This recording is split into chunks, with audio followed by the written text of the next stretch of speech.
lonesome. Until I first met you, I was lonesome. And when you came inside, dear, my heart grew light and this whole world seemed new to me. You're really swell, I have to admit you deserve expressions that really fit you. And so I've racked my brain hoping to explain all the things that you did to me. Mere Mr. Shane, please let me explain. Mere Mr. Shane means you're grand. Mere Mr. Shane, again I'll explain. It means you're the fairest in the land. It means you're the fairest. It means you're the fairest. It means you're the fairest in the land.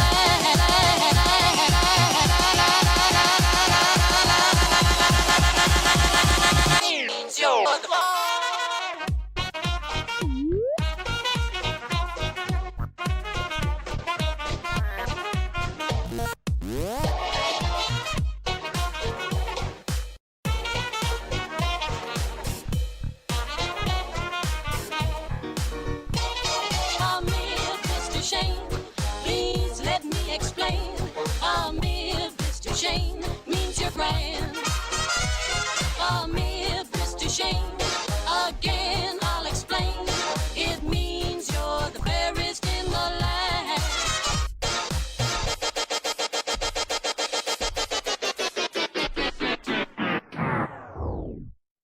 Greetings from the Andrews sisters. I'm Patty. I'm Maxine. And I'm Laverne.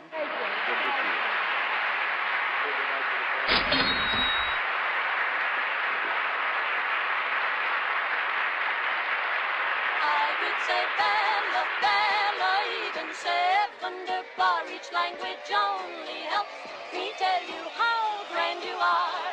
I've tried to explain, me is this to shame. So kiss me, kiss me, kiss me, I say that you will understand.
Good evening, good evening, good evening, good evening, good evening, good evening, good evening, good evening.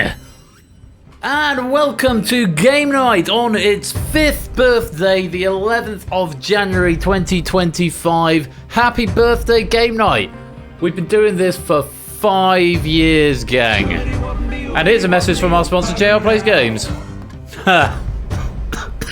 I, for one, welcome our new furry overlords. Indeed so. Congratulations to Ralph on winning Battlefront there. Many thanks to Jerry for providing the trivia as well. Yeah, it's Game Night's birthday. We're 5 today. Yay, party. Party will probably be in March. But yeah, this happened 5 years ago. Something I probably should have done. Right. I've muted the game audio. The game is still live though, so I just muted the audio. Here's a message from our sponsor, Natter. Happy 5th anniversary to Ben's little project. Started during the grasp of COVID-19 and here we are today. Congratulations, Ben, on the event. Hashtag happy birthday Game Night. Heart, heart, heart, heart, heart. Heart, heart, heart, heart, heart. Nata, thank you very much for the 500 bits. That's very kind of you. Yeah, we weren't, I mean, in the UK, we weren't quite in the grasp of COVID-19. It was just before the pandemic sort of kicked off here really in earnest in March. But it was certainly afoot. And was declared a pandemic sometime later. But thank you very much for the kind words and your generosity there, Nata. It was very much appreciated. Now, something for all of y'all who haven't been around since Season 1. Let me see if I can find this. It's on an old hard drive, which is kicking around. If I go to Game Night Originals Archive... God, it's so old, it's not even in there. It's in Game Night Legacy, which is even older than Game Night Originals Archive. And if I go to... This is when I used to build everything. Right. This is DangerZone. No, it's not. That's something very different that I didn't use as main theme. I've got 2 main themes there. That was not DangerZone. This is DangerZone.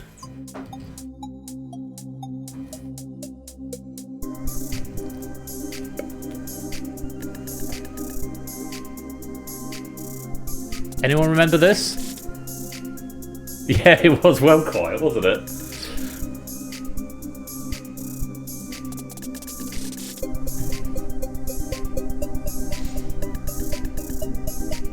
You're too young to remember this. Anyone remember this? DangerZone 1 theme? No, that was version 2.2. We'll get there in a minute. That's still there though, that sound effect. That's been persistent since the beginning. But yeah, we had the ambient loop. What was that? So this is the sound that we all had in DangerZone 1. It's very tempting, just for old time's sake, to just bring that in. It's all by me, so I could probably get away. Why don't I see if I can do that? Alright, give me a minute. Create folder. Legacy music. Because I don't think there are any new cues. So I should just be able to bring those in. Hopefully it won't force a recompile. If it does, we might have to restart the build, which would be dead annoying. Everyone remembers the ambient loop. Right, so that was DangerZone. Alright, and that's DangerZone 1. And it's a message from our sponsor, Sooty Cat. Highway to the Danger Zone. Ride into the Danger Zone. Highway to the Danger Zone, ride into the Danger Zone. Indeed so. Thank you for the 100 bits there, Sooty Cat. Much appreciated. So that was DangerZone 1 from way back in the way back ago. Main theme louder. This is DangerZone 2.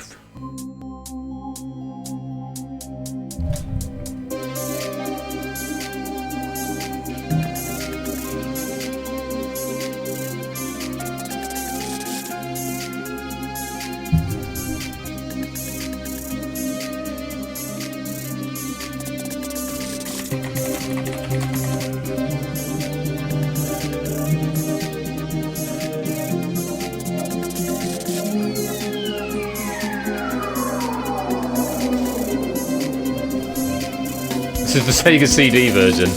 That's your DangerZone, is it, Topper? So that's Danger Zone 2, which many of you may recognise that one. This was the ambient loop for that.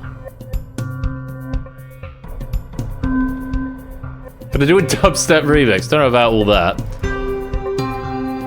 God, I remember this. Takes me back. Anyway, just a bit of a flashback down memory lane, and I'm going to change this over to legacy music, just to see what happens. I'm hoping it won't crash the game. Right. So it's 6 cues, and I need to find out what they all are. So fanfare, presumably, is win fanfare. Main theme is presumably main theme. Lock-in is... oh, God. Which one's lock-in? Oh, that's go to tiebreaker. Presumably that's that one, tiebreaker. Question loop. I'm going to go ahead and guess question loop is the... Oh, no, that's that one. So it's that countdown, no intro, countdown loop. There we go. Let's go with that one. Question loop and elimination. Sorry, Topper. That's that. That is probably largely the same. Yeah. Okay. Fine. We've got some different sounds in. Hopefully it'll all work. It'll probably be still with the. Yeah, still the new ambient loop, but when this stops, hopefully a new one will take over. Old music for Danger Zone for the anniversary stream, yeah. Music from Danger Zone 1, which, if I'd had a little bit of foresight, I'd have replaced in advance, but there we go. Something a bit different.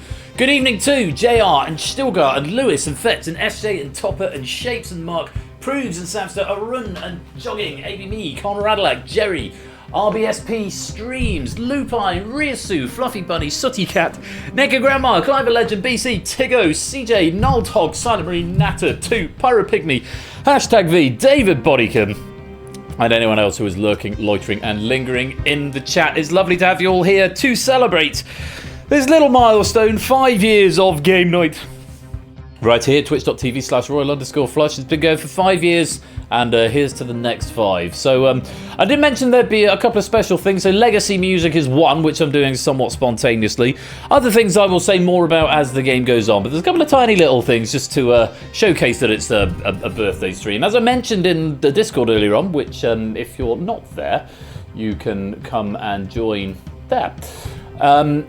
Yeah, there's going to be the birthday party is going to be on, hopefully, tentatively, the 1st of March. It's yet to be absolutely confirmed, but I'm about 85% sure it's going to be that day.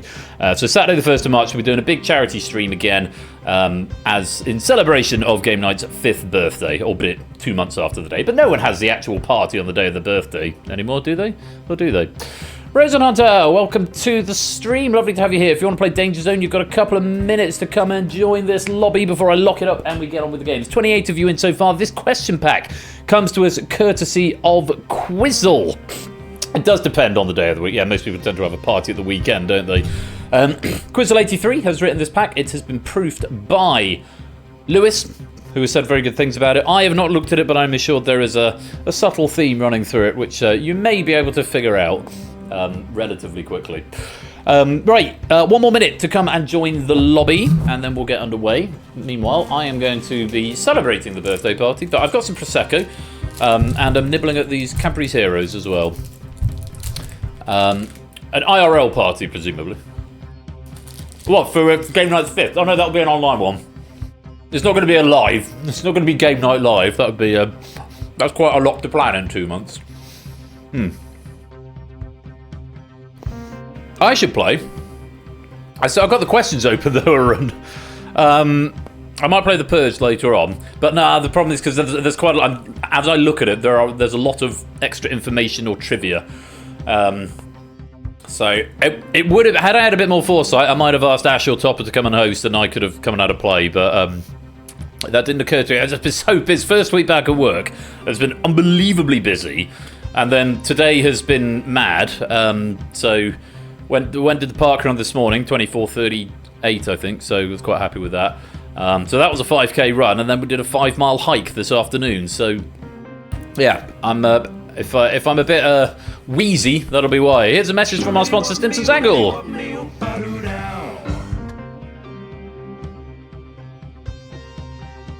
happy birthday game night. Can't join tonight but hope you all have fun.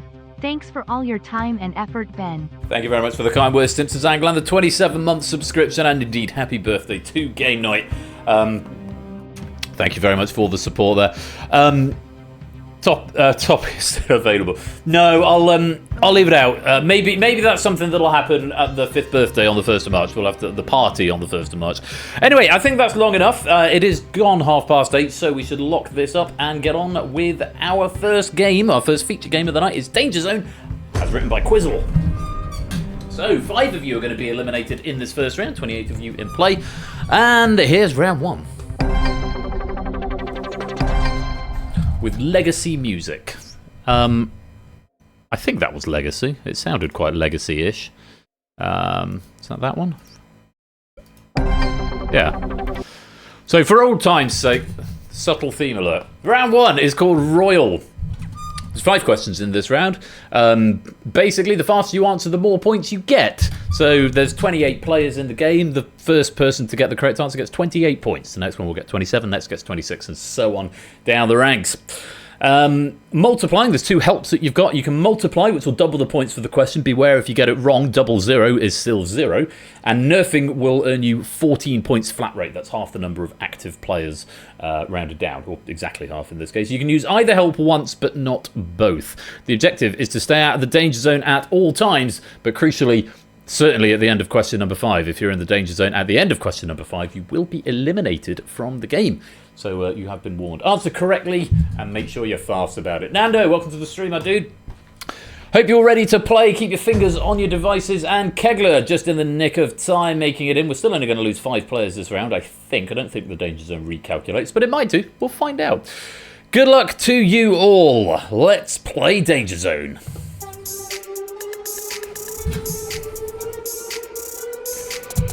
Question number 1. The 2013 hit Royals, a number 1 in both the UK and USA, was the debut hit of a singer born in which country? New Zealand, Australia, Canada, or South Africa?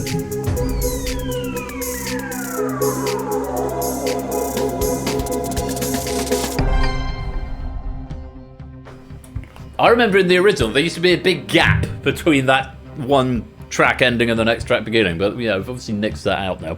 New Zealand is the correct answer. Where's my data? These are in a random order. The song Royals went 14 times platinum for New Zealand-born singer Lorde, with an E on the end. I don't know if the E is pronounced. I'm assuming it's not. I'm not really up to date on such things. Shapes was fastest.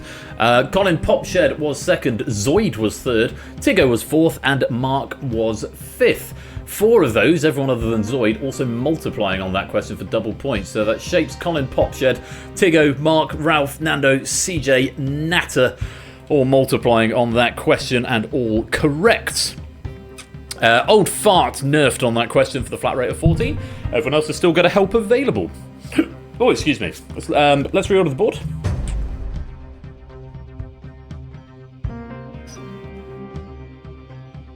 This isn't Legacy, is it?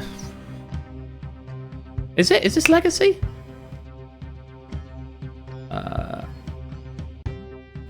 Oh, no it's not, because I haven't fixed the ambient loop.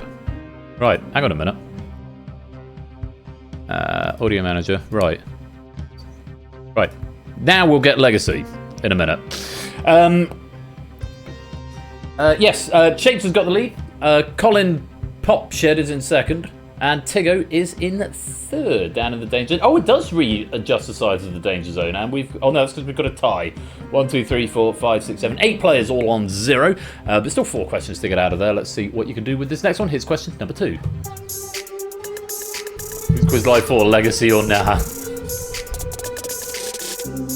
Which of these actors does not star in the 2001 Wes Anderson film The Royal Tenenbaums? Angelina Jolie, Ben Stiller, Luke Wilson, or Gwyneth Paltrow?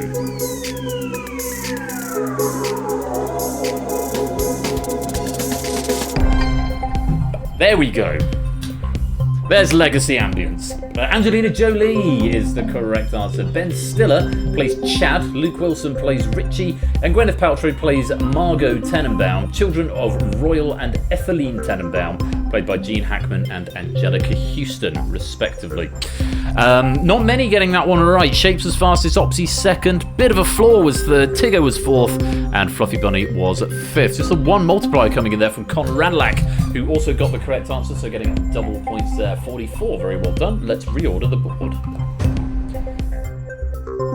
Shapes in the lead, Tiggo's in second, Ralph is in third as we go on to question number 3. We did have a tie in the Danger Zone, but Ape has just joined and untied the Danger Zone. That is very interesting that happens, although that looks like it could be a bug because you definitely should be tied in the Danger Zone at this point, Ape. But we'll see what happens after the next question.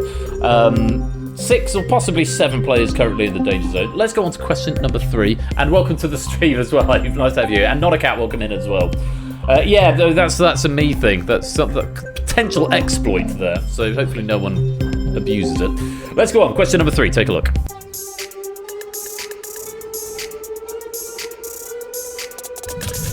In the British royal family, which of these titles is held by a sibling of King Charles III as of January 2025? Duke of Gloucester, Duke of Edinburgh, Duke of Kent, Duke of Sussex.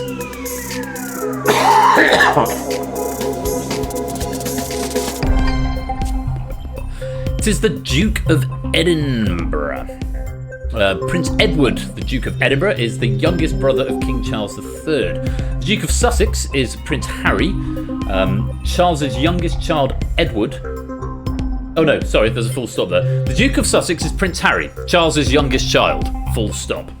Edward, Duke of Kent, and Richard, Duke of Gloucester, are both first cousins of the late Queen Elizabeth Queen Elizabeth II, I beg your pardon, Charles's mother. Is it the Duke of Kent who's the tennis man?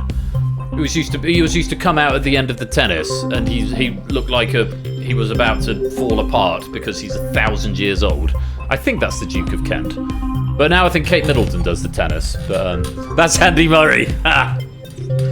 Very good. Shapes will know the answer to this, and I'm sure he'll tell us in a minute. But yeah, one of them's a tennis man. I thought it was the Duke of Kent, but I might be wrong. Anyways, Duke of Edinburgh is the answer. Venusaur was fastest. Opsy was second. Colin Popshed was third. Bit of a Flaw was fourth. Bit of a Flaw was fourth, and Natter was fifth. In that one, no multipliers being used, but 3 nerfs coming in. Silent Marine, Silver Electron, and Fets all nerfing that question. Let's reorder the board and see if it unbreaks itself. There we go. Right, Danger Zone size is 6. And we've got 6 people in there at the moment, which is good. Old Fart is the only one with points, currently on 14, having just nerfed the question. 8 Proofs, Pirate, RBSP, and Rios. You need to get some points in PDQ to get out of the Danger Zone. All of you have still got a help available. Tiggo's now at the top, Shapes is second, Ralph is in third. As we go on to question number 4, take a look.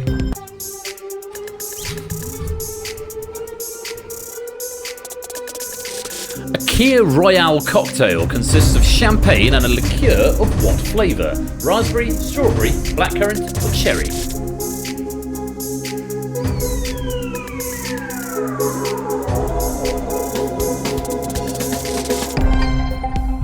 It's blackcurrant. Yeah, the E is in parentheses because it's actually spelt with an E, but we wanted to get the royal theme, so I just thought we'll put it in parentheses to just draw attention to that. A Kia Royale, which I must say I've never heard of, but apparently the answer is blackcurrant. The Kia cocktail on which it is based swaps the champagne for white wine. The liqueur used is crème de cassis, which is a blackcurrant cocktail. Again, not many getting that one right. Zoid was fastest. Basil Brush was second. Shapes was third. Tigger was fourth. And Fluffy was fifth. Basil Brush also multiplying on that one with a correct answer. Very well played. We've got a couple of other multipliers coming on an incorrect answer. Bit of a Flaw, Proogs, and Cunoes, all multiplying on that question but getting a wrong answer. RSPB and Flyboy both nerfing that question for the flat rate of 14. Let's reorder the board. It's the thing, RBSP, even if you nerf, you've not quite done enough to get out of the Danger Zone because ABME is still on 15. There's one more question to go. We've got Tiggo in the lead with 129, Shapes is second on 115, Basil Brush now in third on an inverse nice, 96. In the Danger Zone, still got RBSP, 8 Prudes, Pyro, and Rios. AB Me is just 1 point clear of the danger zone. JR 3 points clear of the danger zone. Both have got helps available, but also note that Ape, Pyro, and Rius also all have helps. But it is worth noting for you guys that a nerf is not enough on its own if you're in the danger zone to get you out of the danger zone on its own, especially if other players get it right. It might force a tie if you're very, very lucky. So just something to bear in mind. ABB, JR, maybe jogging as well, are going to be looking over their shoulders slightly. And potentially people higher up. But if you've got a help still available, use it or lose it, because you'll get it back in the next round if you make it through anyway. Let's go on. Question number 5. Take a look at this.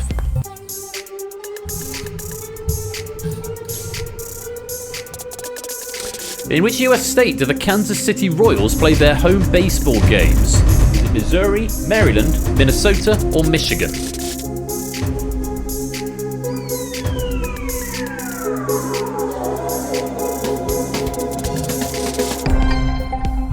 It's Missouri.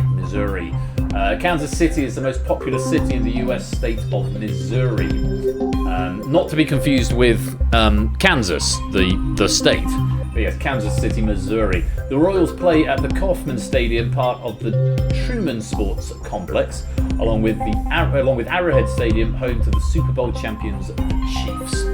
Marcus Varsis, Colin Popshed was second, CJ Binks was third. ABME was fourth, and with a multiplier that should see you safely away from the danger zone, and Shapes was fifth. A lot of helps coming in there. Pyro multiplying but going wrong with the multiplier, so we'll see if that's done enough to keep you safe, Pyro. Where are you? For a red multiplier. Where even are you, Pyro? I can't even see you. Oh, you're in the danger zone. No, that won't have been enough to keep you safe. Sorry. AB Me multiplying, Fluffy multiplying, Rius multiplying with the wrong answer, Opsy multiplying, Kegler, Zoid, and Ape Skull Emoji all multiplying on correct answers. Nerfs coming in from Sooty Cat, JR, and Venusaur for the flat rate of 14. Let's reorder the board one more time this round. 00, yes, it is indeed 0. Are the points for shooting the moon? Unfortunately not, Prugs. And there we have it. Old Fart just manages to sneak out, and JR gets thrown in. 8 getting that correct answer with a multiplier, but unfortunately not quite enough to get out of the danger zone. He is stuck in there on a score of 30. Up at the other end, Tiggo and Shape finished the round in the lead with 141. Opsy in second with 125. And Fluffy in third with 122. You 4 will get a little boost going into the next round. Everyone else will join you there, and their points will be reset to 0. And that's Colin Popshed, Conradalac Ralph, Basil Brush, Bit of a Flaw, Zoid, Kegler, CJ Mark, AB Me, Natter, Venusaur, Sooty Cat, Fex, Nando, Silver Electron, Jogging, Sunmarine, Flyboy, and Old Fart will all make it through to round 2 with their scores reset to 0. Congratulations. Oh, Christ. Something's gone wrong. The last 2 weeks when I've gone running in the morning, my chest has gone like, it feels like, you know, when I'm not coughing up blood, but you know when you can taste it? There's something else. It might be to do with how cold it is, but yeah, if I'm coughing and wheezing, that's why, so apologies for that. Yeah, it's all just a bit tight at the moment. JR, Ape, RBSP, Prugs, Pyro, and Rius, thank you all very much for playing, but I'm afraid it is the end of the round. You are in the danger zone, which means we have to say goodbye.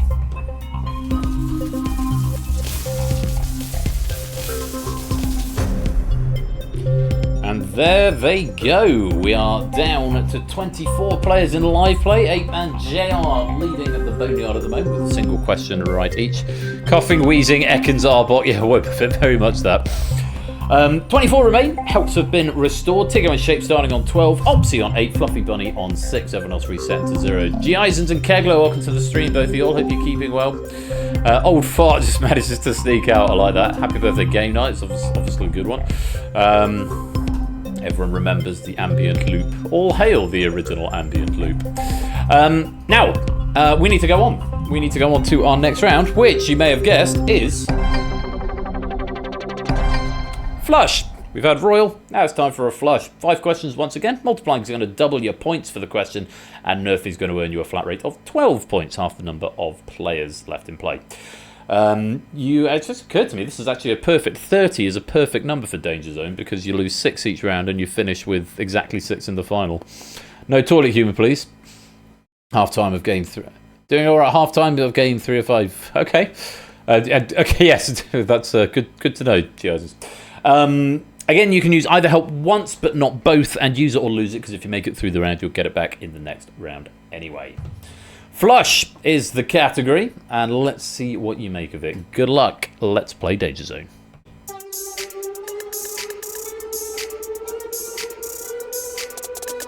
Starting with this, detailing the life of Elizabeth Barrett Browning's pet spaniel, the 1933 novel Flush, a biography, was written by which author? Daphne du Maurier, Enid Blyton, Agatha Christie, or Virginia Woolf?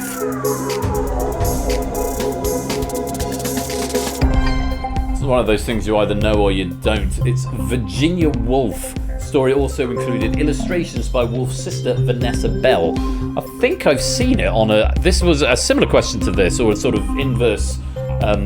Flush is about what animal? I have a feeling came up on Millionaire at one point or something like that. It's the only reason I know this. But yeah, Virginia Woolf wrote Flush, a biography, which is detailing the life of Elizabeth Barrett Browning's pet spaniel. Who's afraid of Virginia Woolf? Indeed so. Bit of a flaw, was fastest with a multiplier, Basil Brush second with a multiplier, Nando was third, Cuno S was fourth, and Fluffy Bunny was fifth. Not many others getting that one right. No other multipliers being used. Old Fart and Flyboy both nerfing. Just Fet's the only other one to get it right in the main game there, I think. So JR getting it right in the Boneyard. Well done. If you got that, let's reorder the board and send a lot of people into the Danger Zone. There you all are. You won't all stay there, though. We've got to get it down to 6 by the end of the round. Let's go on. Question number 2.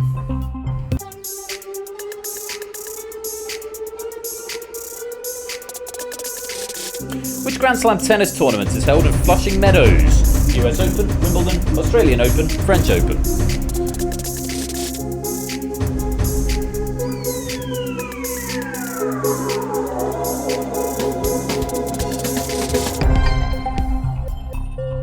It's the US Open.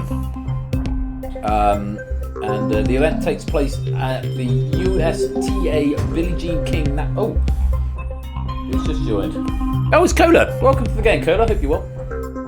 Event takes place at the USTA Billie Jean King National Tennis Centre within Flushing Meadows Corona Park in Queens, New York in August and September each year.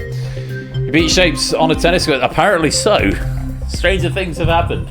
The US Open is what we wanted there. Shapes was... no, you didn't beat Shapes on a tennis question. You only beat him because you had the multiplier. Shapes was the fastest there, Mark. You were second, but because you had that multiplier, you got more points, but Shapes did beat you to it. Kuno S was third, ABME was fourth, and with a multiplier, and Nando was fifth.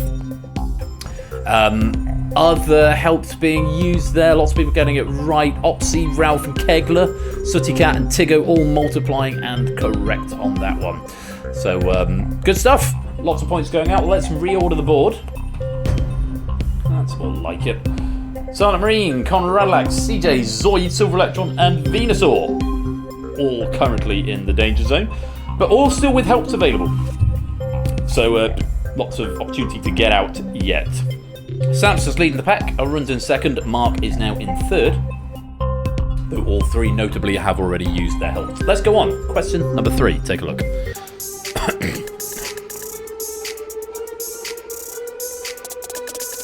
In a flush toilet, what is the correct spelling for the tank that holds the water? Cistern, cistern, cistern, or cistern? No worries, you guys. Enjoy the games.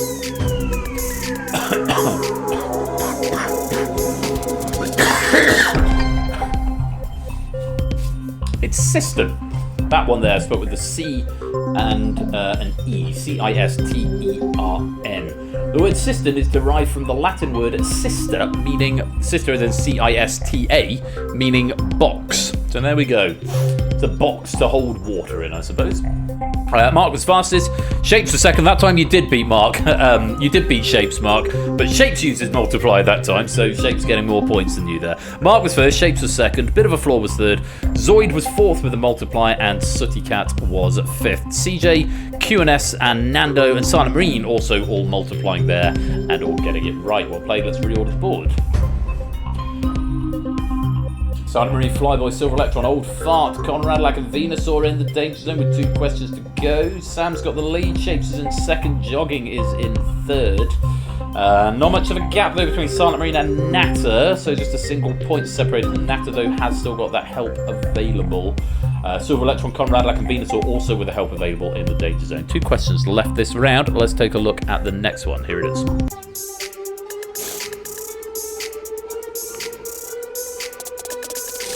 Often incorrectly cited as being the first time a toilet was flushed in film, Marion Crane flushes a piece of evidence down a toilet in which Hitchcock-directed work?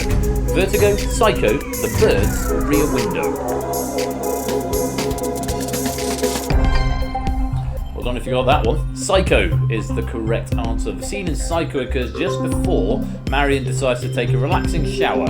I haven't seen the film, but I assume it all goes without a hitch. According to IMDb, a flushing toilet was seen on film some 30 years earlier in the film Going Wild. Wrong time to move away from the top right. Well, it's some points for you, Silver Electron. Sorry, hashtag V. Oh, I looked at the top right and I saw Silver Electron there. Didn't actually look at who was talking. Who's in the top right?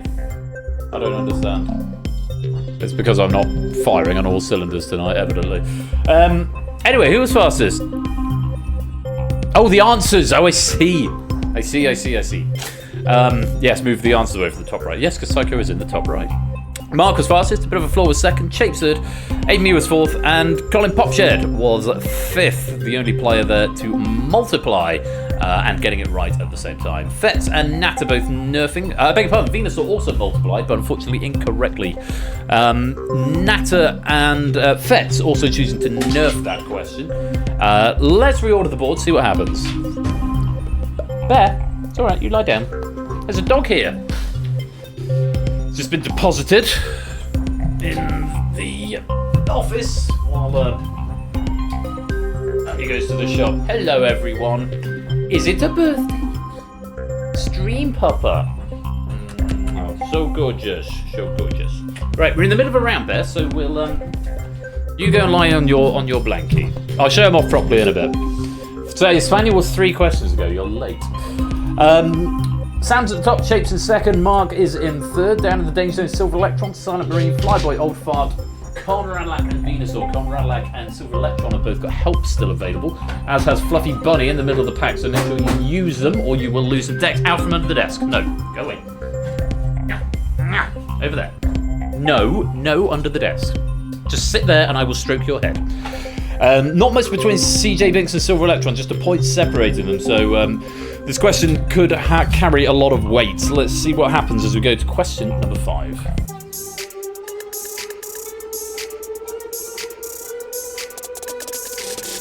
In 2016, which rapper revealed that an early draft of his album The Life of Pablo was flushed down the toilet by his daughter? Drake, Kanye West, Travis Scott, or Jay-Z? Hashtag sit there and I will stroke your head. Absolutely. I'm stroking under his jaw at the moment. I suppose it's sort of his chin, but dogs don't really have chins, do they? Kanye West was the answer. Colin Popshed was fastest, Opsy second, Bit of a Flaw third, Shapes was fourth, and QNOS was fifth. Those are my details on that. Yeah, Kim Kardashian told how their child Northwest flushed the iPhone on the final episode of Sister Chloe's chat show, Cocktails with Chloe. I think I care less now than I did before the question was even asked, possibly. But a lovely question from Quizzle, but yeah, just not really the sort of thing that I can bother to waste mental energy on knowing things like that. But well done if you did, as quite a few of you did. Some multipliers coming in. Fluffy Bunny, but an incorrect answer. Silver Electron multiplying on correct. Conradlac multiplying on correct. And Porter, welcome to the game. Lovely to have you with us. Welcome. Yeah, that's all the helps used up there. So is that X always there? I think it probably is. Let's reorder the board. And there we have it. Come the end of the round, Sam finishes on top with 134. Shapes in second with 125. Mark in third with 113. You'll get a little boost at the start of round 3, and we'll see you there. Paulister, welcome both of you to the stream. Hope you're well. You'll be joined by Nando, Opsy, AV Me, Colin Popshed, Basil Brush, Jogging, Topper, Tiggo, Fluffy, Silver Electron, Sooty Cat, Ralph, Nathan Kekler, and Fetz, all of whose scores will be reset to 0.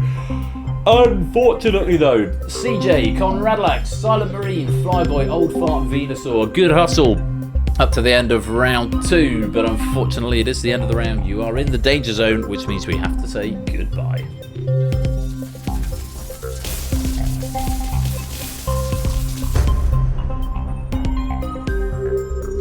And then 18 players remained. Very well done if you've made it this far. Conradlac leading the Boneyard game. Remember, there is a medal for the highest, the player with the most correct answers in the Boneyard at the end of the game still gets a medal, so keep answering even if you have been eliminated. Sam on 9, Shapes on 6, Mark on 4. Bear. The old fart farted their last fart. Indeed they did. Let's go on to round 3, which is... game. No. Stop it. To stop going under the desk, because there's wires and cables and you'll pull something out and then the whole stream will die and you will be turned into shoes. 5 questions this round. Multiplying will double your points for the question. Nerfing will earn you a flat rate of 9 points. Yes, he loves to go under the desk and nose at me and wag his tail. You've probably seen his tail wagging. If you haven't, it goes like a whip. And it really hurts if you get in the way of it. And obviously there's a lot of wires, and if he just ends up pulling a cable out the back of my computer, all my monitors go off, or he hits the computer in a bad way and it decides to trigger a blue screen or something. So we'll just keep him up here on my lap until dogs don't have chins. No, they don't. The only 2 animals that do are humans and elephants. But yeah, wait till Anya gets back from the shop, and then you can go back out and bother her, can't you? You can sit here for now. Yes, either help once but not both, as per the rest of the game. And use it or lose it, because you'll get it back at the start of the next round if you make it that far. So, 18 players remain. And let's see what we can do. Good luck to you all. Let's play Danger Zone. Category is game. Starting with this. Which of these animals is not considered a part of the big 5 game animals of Africa? Lion, zebra, elephant, rhinoceros.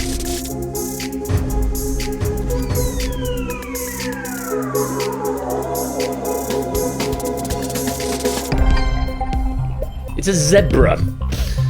Term originally referred to the Cape buffalo, the Cape buffalo, African elephant, African leopard, African lion, and black rhinoceros, as they were considered the 5 most difficult animals to hunt on foot. Nowadays, the term is used by safari operators as iconic animals to see. Yes, zebra is unfortunately not one of those. Most of us getting that one right. Shapes was fastest, Mark was second and with a multiplier, Fluffy was third, Opsy was fourth, and Zoid was fifth. The only other help there coming in was a multiplier from Ralph on an incorrect answer. Bad luck on that one, Ralph. You're going to have some work to do to catch up. Let's reorder the board. So Mark taking an early lead, but having used up his help. Let's see. Oh gosh, heck, he blew my time too. I feel like that must be psychologically quite challenging to deal with 4 questions to go, but you've already used the multiplier on a wrong answer. But I'm sure you're up to the challenge, Ralph. 4 more questions to get out of that danger zone. Let's see what happens as we go on to question number 2.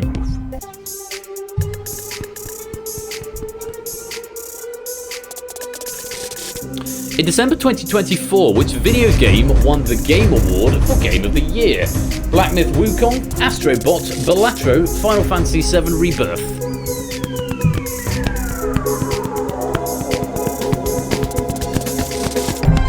It's Astrobot. Even I know this by this point, and I don't really follow the Game Awards. Yeah, I have a feeling, did this come up in the pod? possibly the pod at Quizmas.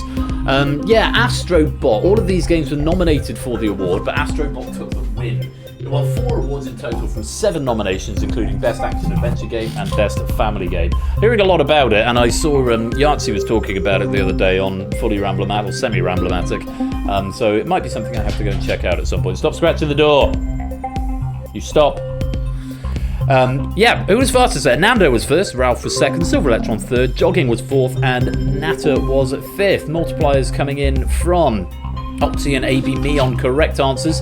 Curiously, Colin, Popshed, Fluffy Bunny, and Bit of a Floor all multiplying and all incorrect. They were the second, third, and fourth players to answer. Yes, let's see if you can recover from that as we reorder the board. We have got a tie in the Danger Zone, 7 players in there at the moment. We've got Tiggo and Natter both on 14. Mark leading the charge, Opsy's in second, AB Me is in third. Let's go on to question number 3. Take a look. It does sound addictive. It does indeed.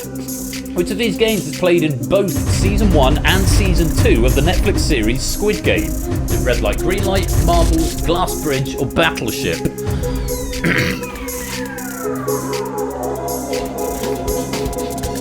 Stop it. Stop scratching the door. Lie down. How far did we walk you this afternoon? You must be shattered, dog. You know what, I'm just going to let you out because you're annoying me. Go on. Actually, I'm just going to check the front door.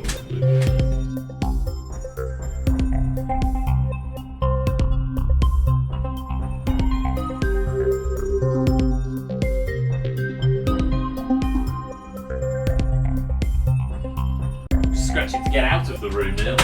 But yeah, he's out because he's bothering me. Red Light, Green Light is the correct answer. We almost started Series 2 of Squid Game last night, but we didn't quite. So that's still on the back burner. The game is first to be played. The game is the first to be played in both series of the South Korean drama. Yeah, Red Light, Green Light. And I've not seen Series 2, so I'm not going to comment any further on in case there's any spoilers there. But Mark was fastest, Bit of a Floor was second, Zoid was third, Opsy was fourth, and Silver Electron was fifth. Nando multiplying correct, Fetz multiplying correct, Kegler multiplying and incorrect. Only 3 helps to be used there. Let's reorder the board. Okay. Mark's at the top, Opsy's in second, Nando is in third. Down at the other end in the Danger Zone, Sooty Cat, Fluffy Bunny, Tiggo, Colin, Basil Brush and Kegler all in the Danger Zone. We have got 2 questions to go in this round. Let's see what we can do. Still quite a few helps in play. Let's go on to question number 4. Take a look. Bring back the bridge. I don't think that's happening anytime soon. Which novel is the second installment in George R.R. Martin's The Song of Ice and Fire series, immediately following A Game of Thrones? Is it A Feast for Crows, A Dance with Dragons, A Clash of Kings, or A Storm of Swords? It's A Clash of Kings, and without looking at my notes, I think A Storm of Swords is third, A Feast for Crows is fourth, and A Dance with Dragons is fifth. And we'll go on to see The Winds of Winter as Book 6 and A Dream of Spring as Book 7. Though you're dreaming if you'll think you're going to get Book 7 before George R.R. Martin dies. Let's see what Quizzle says. Published 2 years after A Game of Thrones, A Clash of Kings in 1998 was the second of the series. It was followed by A Storm of Swords in 2000, A Feast for Crows in 2005, and A Dance of Dragons in 2011. 2 further sequels, The Winds of Winter and A Dream of Spring, are planned. Basically what I said just a minute ago. That's what Ben says. Now let's see what Quizzle says. Indeed, yeah, basically the same thing. Clash of Kings was the correct answer. Kegler was fastest, Mark second, Nando third, Basil Brush was fourth and with a multiplier, and Sooty Cat was fifth. Natter multiplying there but incorrect. Jogging and Tiggo also multiplying and incorrect. Let's reorder the board and see what happens. Okay, with 1 question to go, Mark's got the lead. Nando's second, Opsy's in third. Down in the Danger Zone, Ralph, Natter, Kegler, Fluffy, Tiggo, and Clive. 1 more question to get out of there. Good luck to you all. And remember, if you've got that help there, use it or lose it, because if you make it to the next round, you'll get it back anyway. If you don't, then you won't have it anyway. So use it or lose it. Question 5. Take a look.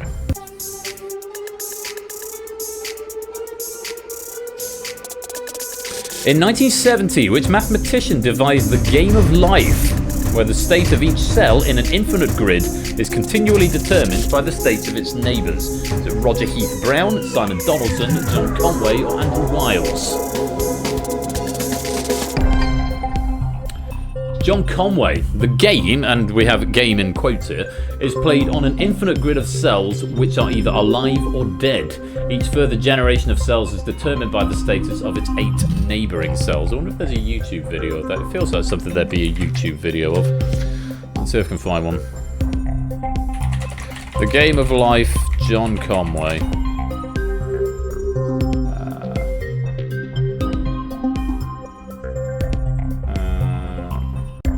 Game of Life gone wrong. There's one in Java.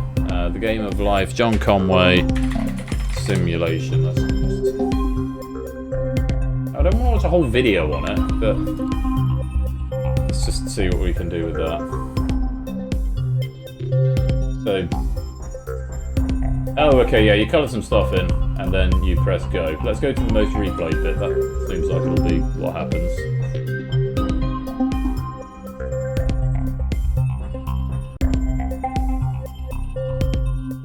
Can we see some? Ah, there we go. Right, that sort of thing. All right, now everyone's happy. So yeah, that's John Conway's Game of Life. Colin Popshed was fastest, Mark was second, ABME third, Silver Electron was fourth and with a multiplier, and Fluffy Bunny was fifth. Other multipliers: Zoid multiplying and correct, Shapes nerfing, Sooty Cat multiplying and incorrect. Let's reorder the board and see what happens at the end of question number 5. Some change of position, and Natter clings on by the skin of his teeth, 34, and in safety to Sooty Cat's 33 in the danger zone. Mark finishes on top with 101. Nando and Zoid are tied in second with 77. ABME finishing in third with 68. They'll get a little boost going into round 4, and they'll be joined there by Silver Electron, Opsy, Fetch, Shapes, Ralph, Samster, Jogging, and Natter, all of whose points will reset to 0. Unfortunately, though, Sooty Cat, Fluffy Bunny, Basil Brush, Colin Popshed, which is a name I'm going to miss very much saying, Kegler, and Tiggo. Great game to get to the end of round 3, but unfortunately, it's not enough. Thank you all for playing, but it is the end of the round. You are in the danger zone, which means we have to say goodbye.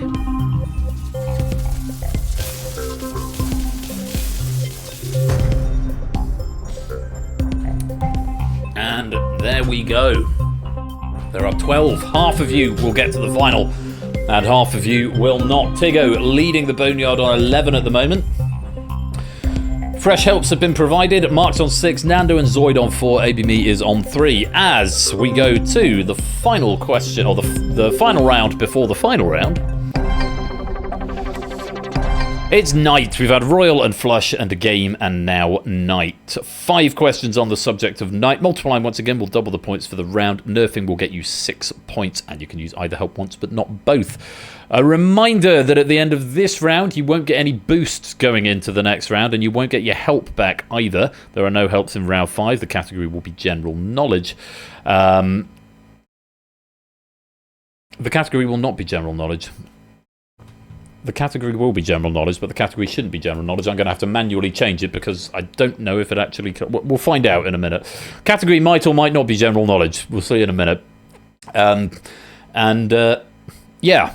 Your points will be calculated based on the number of questions you've got right minus the number of times you've appeared in the danger zone. So if you've been in the danger zone a lot over this game, you're going to have a disadvantage going into the final round if you can get there. Once again, use or lose those helps. Only 6 places available in the final. It's general knowledge, but it isn't. But it is, yeah. I'll update it manually as and when we get there. Good luck to you all. It's night. Let's play Danger Zone.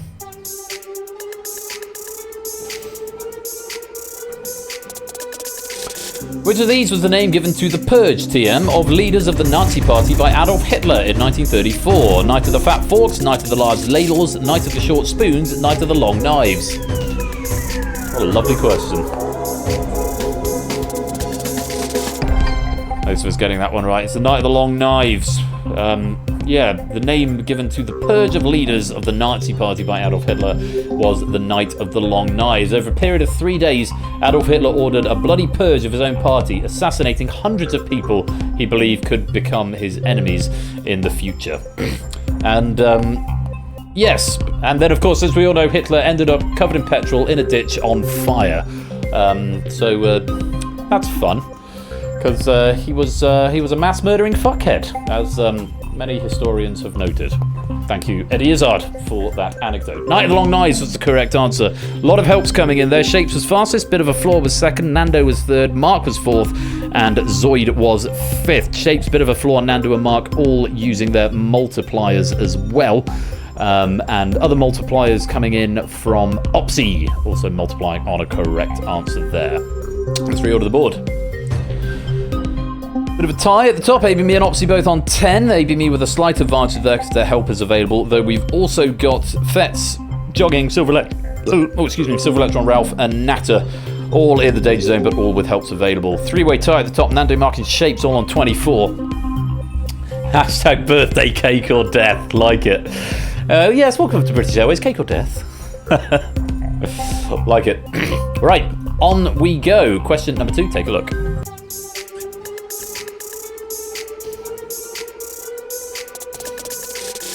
I Could Have Danced All Night is a song from which Lerner and Lowe musical? My Fair Lady, Gigi, Camelot, or Paint Your Wagon?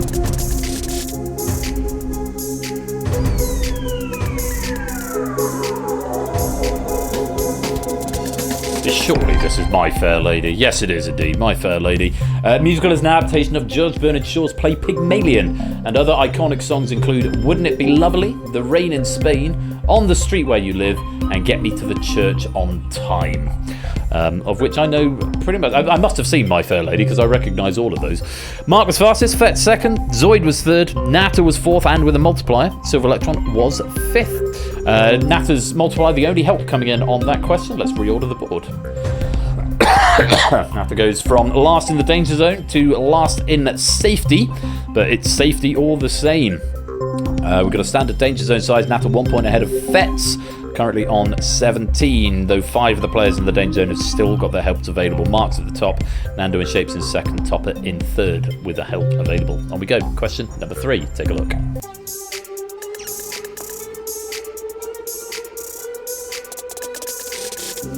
Which of these famous night paintings depicts the most people? Hopper's Nighthawks, Van Gogh's Starry Night, O'Keeffe's City Night, or Rembrandt's The Night Watch?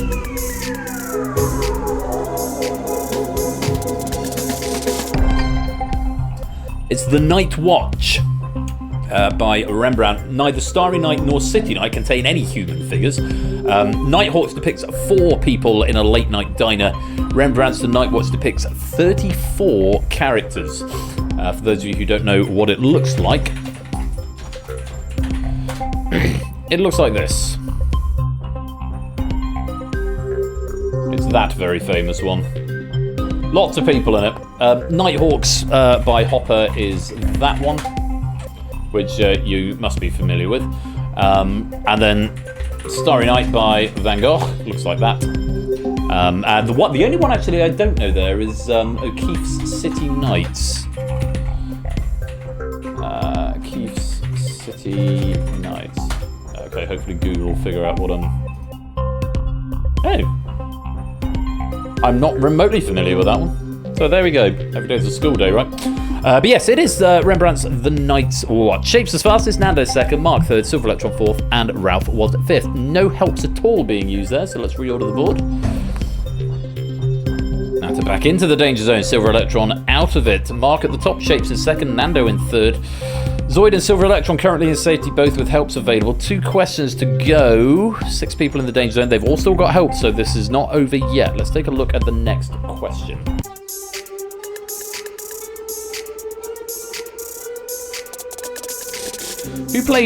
Which actor played Jonathan Pine in the 2016 TV adaptation of John le Carré's The Night Manager?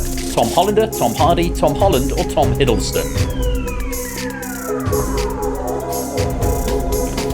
Hey, you've not heard of that one, JR? It's a new one. It's only recently discovered. Tom Hiddleston was the correct answer. I'm pretty sure, I'm going to do this without looking at my notes, Tom Hollander also played Corky, Corcoran, Major Corcoran, Lance Corcoran, I think. Tom Holland, aka Spider-Man, wasn't in it, neither was Tom Hardy, aka Venom. But it did have Olivia Colman and Hugh Laurie as Richard Roper. It's a great show, by the way. It's a little mini-series. I think it's 6 episodes. Definitely worth your time. Tom Hollander also appears in the series as a henchman to the main antagonist. Yes, Lance Corcoran, I think is his name. Corky, for sure. And Richard Roper is played by Hugh Laurie. Yes, all those Tom's H. Tom's H. It was versus. Natter was first, a bit of a flaw was second, ABME third, Shapes fourth, and Jogging was fifth. One nerf coming in from Silver Electron there with a flat rate of 6. Tom Hiddleston out of Archipelago. Apparently so. 3 all to the board. Silver Electron doing enough to stay in 6th place with that nerf, but you haven't got one left anymore, and the 5 people beneath you have all got helped. Ralph, Zoid, ABME, Fetz, and Jogging, all with helps available, but they're leaving it until question 5. Remember, guys, use it or lose it if you want a space in the final. This could still go any which way. Only thing I can say with absolute certainty is that Opsy, you cannot get out of the danger zone now, but anyone else above you can, and anyone could, in theory... 12, 11, 10, 9, 8, 24 plus 8 is... Oh no, because it's 24. 24, 22, 20, 18, 16. I think Mark is safe? I don't know, I can't do the maths that fast. Anyway, let's find out. One more question. Take a look at this. Question 5.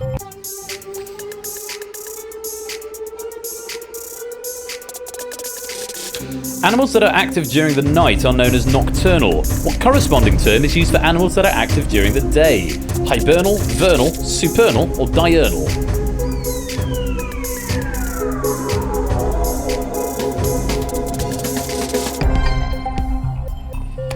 They're diurnal. Most of us getting it right. Oh my god!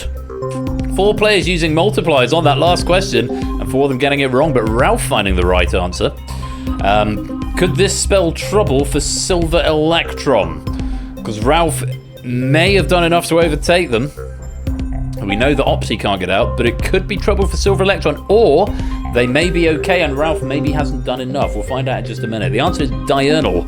Vernal means of, characteristic of, or occurring in spring. Hibernal means of, characteristic of, or occurring in winter, and supernal is a literary term meaning relating to the sky or the heavens. But diurnal means active during the day. Mark was fastest, Shape second, bit of a flaw third, Opsy fourth, Nando fifth. We did have a correct multiplier from Ralph, but we had incorrect multipliers from ABME, Fetz, Jogging, and Zoid. So... yes, we know you're safe, Natter, because the four players with multipliers in the danger zone got it wrong, and Opsy can't escape the danger zone anyway. The only person who could get out of the danger zone is Ralph, which means they could overtake one person. The person they could overtake is the person who got the fewest points and is in the lowest position, which is Silver Electron. Couldn't pass the question fast enough. Let's see if you've done enough. Welcome on in, Silver Electron. Is it going to be Ralph or Silver Electron going through to the final? Let's reorder the board. It is Ralph. 5 points clear of Silver Electron. Silver Electron drops into the danger zone. And it is Ralph who gets to go into this week's final. So at the end of round 4, Mark finishes on 58, Shapes on 56, Nando 49, bit of a flaw on 43, Natter on 37, and Ralph on 36. It does mean after 4 rounds, Silver Electron, Topper, ABME, Opsy, Fetz, and Jogging, thank you very much for playing, but we have got to say goodbye. A great run from you all, but unfortunately it is the end of the round. You are in the danger zone, which means we have to say goodbye.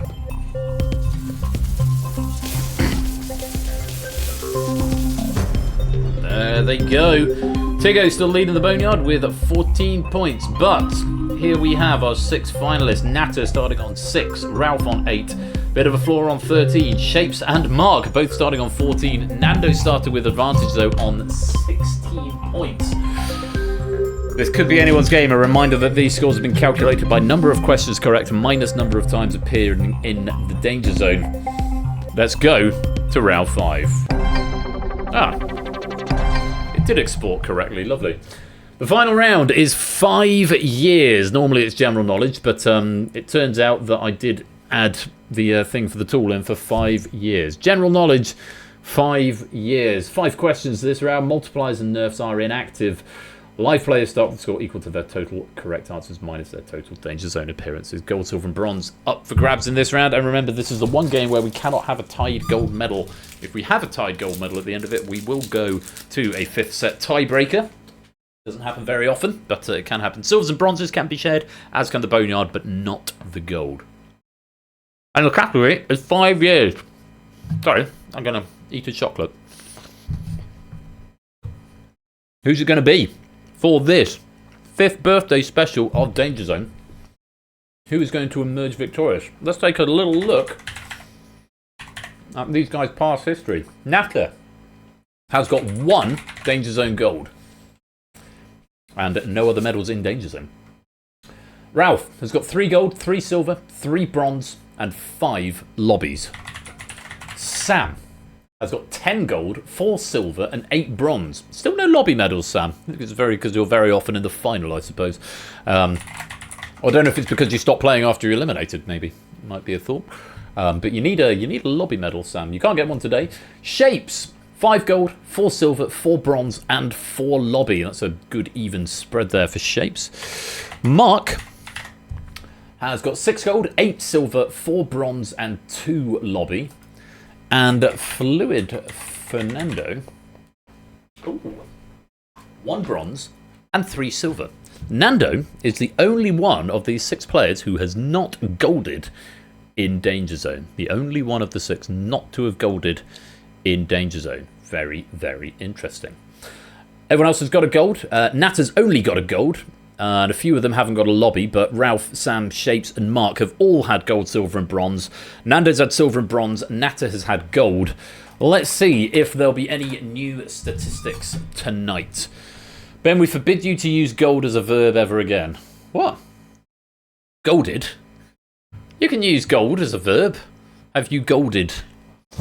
It's like golf. You can use golf as a verb. Do you golf? Well, I don't know what's going to happen, but the category is 5 years. Yes, you can, Purge. I absolutely golded last night. Yeah. Huh. Good luck to you all. Golding aside. Dictionary police have said their word. Indeed they have. Let's play Danger Zone. Starting with this. Which of these is the name of an English indie band, perhaps best known for their 2007 hit 5 Years Time? Samuel and the Lion, Moses and the Raven, Joshua and the Donkey, Noah and the Whale.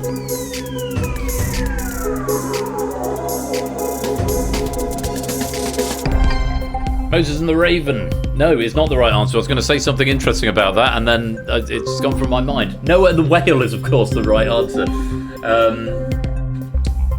5 Years Time was Noah and the Whale's debut hit and also their highest charting in the UK, peaking at number 7 on its re-release in 2008.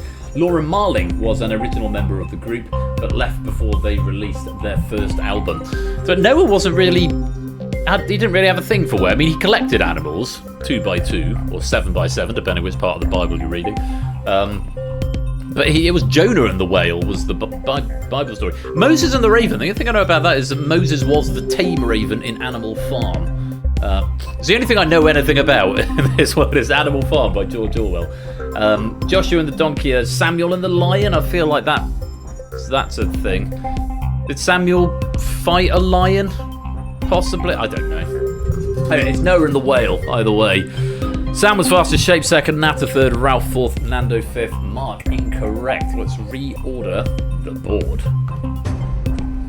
Nando losing advantage, but just a point behind both Shapes and Sam, who now top the table with 19 points apiece. Nando is in third with 18, Mark 14, Ralph 11, Nata 10. On we go. Question 2.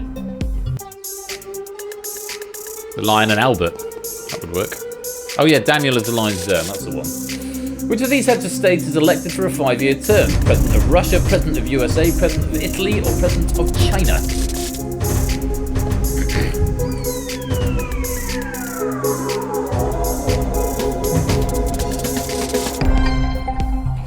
The President of China. And this time, only Mark getting it right. Mark the only one to get it wrong last time, now the only one to get it right. France isn't here, panic. I think it's quite charitable to use the word elected and then include Russia and China in the question. Yes, Vladimir Putin, the democratically elected president of Russia. Is it still Xi Jinping? Is president of China? President Xi? Is he still the president of China? That is a very long raid message suggestion, Natter, but it's consequently almost certainly not going to get picked. But in 5 years' time, we could VBE walking on the moon with the sun shining down over me and you, and they be love in bodies and the elephants too. That's a beautiful sentiment.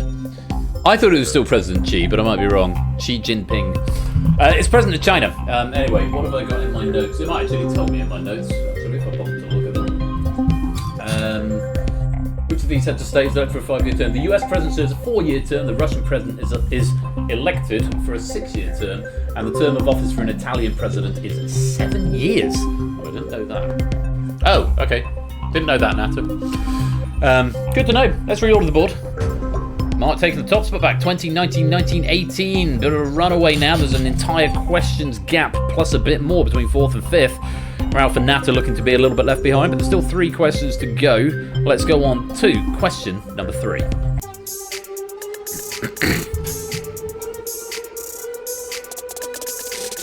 In 5 Years is a 2020 New York Times bestseller by which romance author? Sarah Ockler, Rebecca Searle, Emily Giffin, Catherine Center.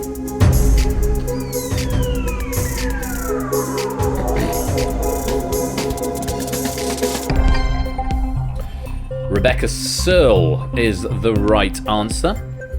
The story is about a successful, recently engaged woman who spends 1 hour, 5 years in the future.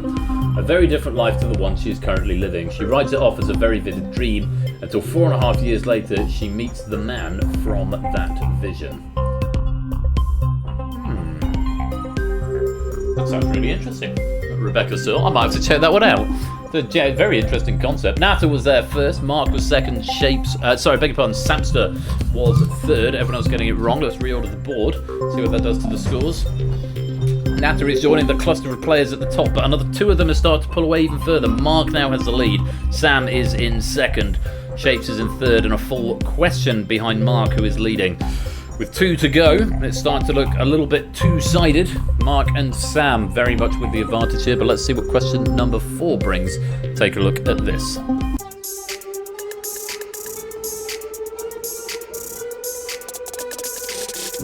Which of these words is an historic term for a period of 5 years? Centrum, lustrum, tantrum, nostrum.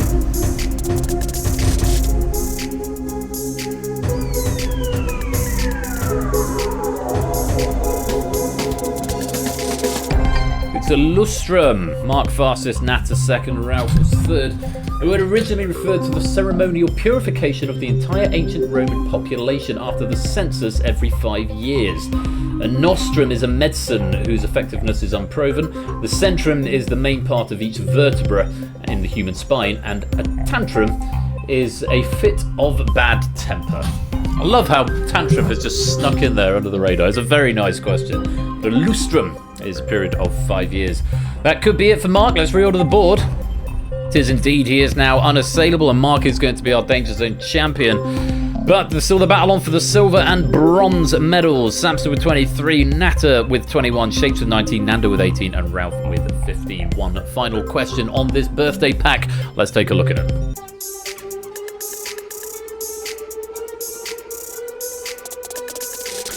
"5 Years Forward" was a behind-the-scenes special of which teen drama series that featured central characters named Aria, Emily, Hannah, and Spencer? Pretty Little Liars, One Tree Hill, The OC, or Gossip Girl?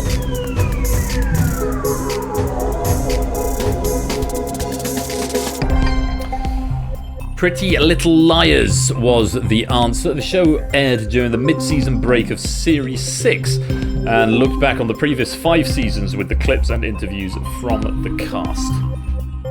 Mark was first, Nando was second, and Sam was third. Let's reorder the board one final time.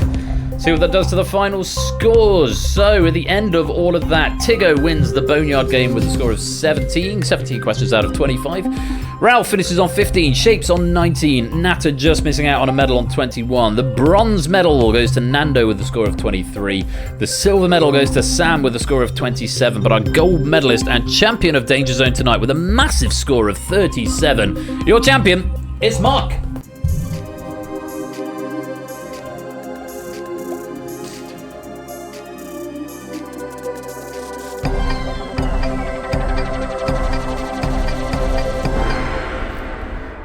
Oh, it's been nice to bring back the legacy audio. This is a bit of a throwback.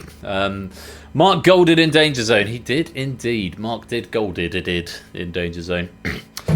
Well, there we have it. Thank you very much to Quizzle for that pack and to Lewis for proofing it. Now, I promised some extra special things because it's my birthday, and I'll tell you the reason for it. And Mark is not going to get this, but Mark is going to get something else because it seems right and appropriate to do that. Mark, I will gift to you as our champion tonight a £15 voucher for either PayPal, Amazon, Steam, at your discretion. I'll send you a DM in Discord, so keep an eye out for that as a special game night birthday present for you as our champion. So yay, unexpected bonus prize for you there, Mark. A pleasure, no problem at all. I'll be in touch with you as to which you want. I'll send you a DM, but yeah, Amazon, PayPal or Steam would be great. Now the cat's out of the bag, there is another prize for the next game, The Purge, as well. And I'll say a bit more about it and why that prize has arisen and why I'm giving out prizes tonight. Because someone else that I need to make a nod towards. But that's going to be coming up in just a few minutes' time. I hope you've all had fun with Danger Zone. It was fun to relive the old music as well. And a really, really great pack from Quizzle there with a nice nod towards the 5 years we've spent here at Game Night. We're going to take a little break. You'll see some adverts if you're not subscribed. But if you are subscribed, then you'll get some kick-ass electro swing, which would be lovely. We'll be back in about 5 minutes' time. We won't start the next game without you, so if you do see some adverts, don't worry. We won't start the Purge without you. But we have got the Purge coming up, and it has been written by Oni91_573. Yes, it's all ready to go, and it's been proofed by Toots, and I'm very much looking forward to sharing it with you in just a few minutes' time. So the Purge coming up after the break, but for now you've been playing Danger Zone. Thank you again to Quizzle for writing, to Lewis for proofing, and congratulations to Mark, our Danger Zone champion. See you in a few minutes' time.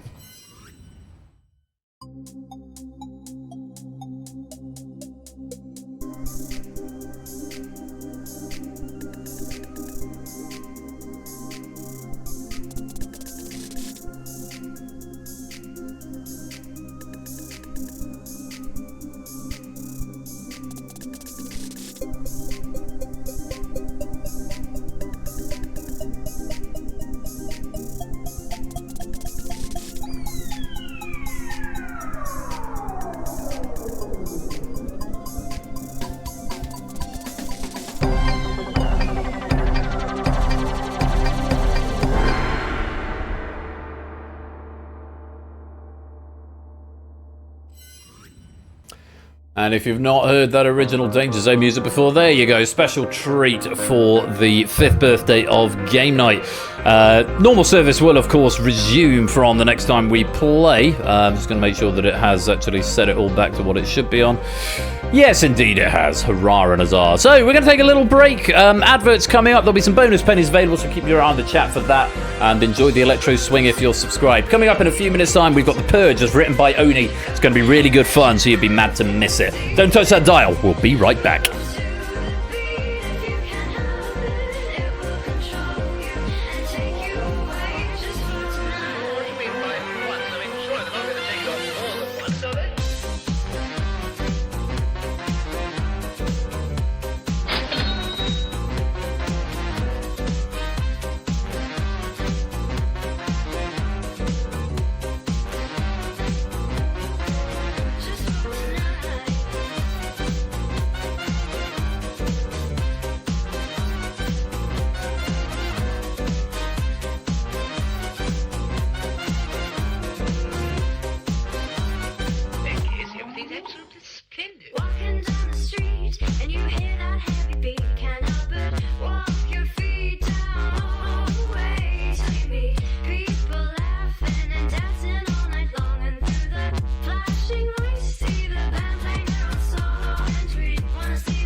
How are we all doing? Mr. Vertigo, welcome to the stream. Nice to see you. Are you keeping well? Now, time for a little bit of continuity. Let's turn you down, Minnie the Moocher the remix. What have we got going on in the online world of quiz over the next few weeks? Well, I still haven't seen a schedule from Ash just yet, but go and follow him anyway because he's always good content. He's going to be a Wednesday and Friday next week at 8 PM GMT with some surely excellent quiz content, and he's got an anniversary coming up. Quiz Night is celebrating its 6th birthday. Is it Friday? Is it Friday, Ash? Was it Wednesday week? But yeah, Ash started his venture about a year before mine. Yes, he's got his sixth anniversary of Quiz Night coming up. So make sure you pop along for that. Speaking of popping along, pop along to Topper. Popper and Topper, because it rhymes, you see. Yeah, I thought it was funny too. He is going to be here. I'm going to type buttons. Are you booing me? Maybe you don't want to shout out then, Topper. Go give him a follow if you're not doing so already. He's going to be here tomorrow, the 12th of January, with Rebound and the 21st question. That's 8 PM GMT over on his channel, twitch.tv/Topper1Gaming. Rebound and the 21st question. As he approaches the end of his Season 8. Sunday week is going to be his season finale, January the 19th. Slim Star and Diamond on the schedule. Bring back classic DangerZone. Mark Golded in DangerZone. Popper Topper. I like that. Popper Topper. Oh, good. There goes the end of the swing, so I can put that back to a sensible volume. As for me, what have I got going on? Well, Thursday, this coming Thursday, we had the risky business that we missed on Thursday just gone. We had the escape artist slightly prematurely, and so risky business gets pushed back to this coming Thursday, along with, and that's by 8 Minky, along with Hacker by Samster, and Spotlight by a variety of people. So that's this coming Thursday, 8 PM GMT right here, twitch.tv/Royal_Flush. Next Saturday is going to be very exciting. So if you're just here for the weekend stream, we've got Data Leak to start proceedings off, and Data Leak has been written by, I want to say Stimpson's Angle. That's because that's who wrote it. Stimpson's Angle with Data Leak. We've then got a bit of a supplementary game, a bit of Steeplechase, as written by Lewis. That's making a one-off appearance. Well, 2-off appearance. It's appearing twice this season. And then it will be time for the reskinned version of Moneybox, which I'm currently hard at work on. Questions would have been written by me, and we haven't seen Moneybox for about 5 or 6 seasons, if not a little bit more. But it's getting the full reskin treatment. Possibly QNL1 was the last time we saw Moneybox. Probably. Anyway, I'm in the process of reskinning that at the moment, and that's making... So it's a new pilot. Pilot reskin next Saturday. So very much looking forward to sharing that with you and getting some feedback on it. Hopefully it'll be a lot of fun. That's next Saturday. Moneybox, the reskinned pilot, as written by me. Make sure you are around for that. And that's about it in terms of continuity. Let's continue with the rest of this birthday stream. A reminder, of course, that Game Night is 5 years old today. It was 5 years ago on this very day, January the 11th, that I decided to collate all of my streaming efforts under the umbrella of Game Night. And it's been going that way ever since. So I've been streaming for probably about 9 months longer than that, because of course we had DangerZone was around before, and Countdown was a thing before, and Blockbusters was probably a thing before that as well. So what was it? Countdown, Blockbusters, and then DangerZone were all things. And then we Family Fortunes was that piloted. Now it's funny, for Family... In fact, why don't we just do a little bit of a furious flashback? Because Family Fortunes piloted on Game Night Season 1, Episode 2. That's when Family Fortunes piloted. No, you are going to indulge me, Topper. I'm going to... It's my 5th birthday, or 5th birthday of Game Night. I'm going to go and take a little trip down memory lane. No, we're not playing Spontaneous Family Fortunes, but I did just want to show you the VOD, or not the whole VOD, but a portion of the VOD from that pilot episode. This is what happened way back then. That's what it used to look like.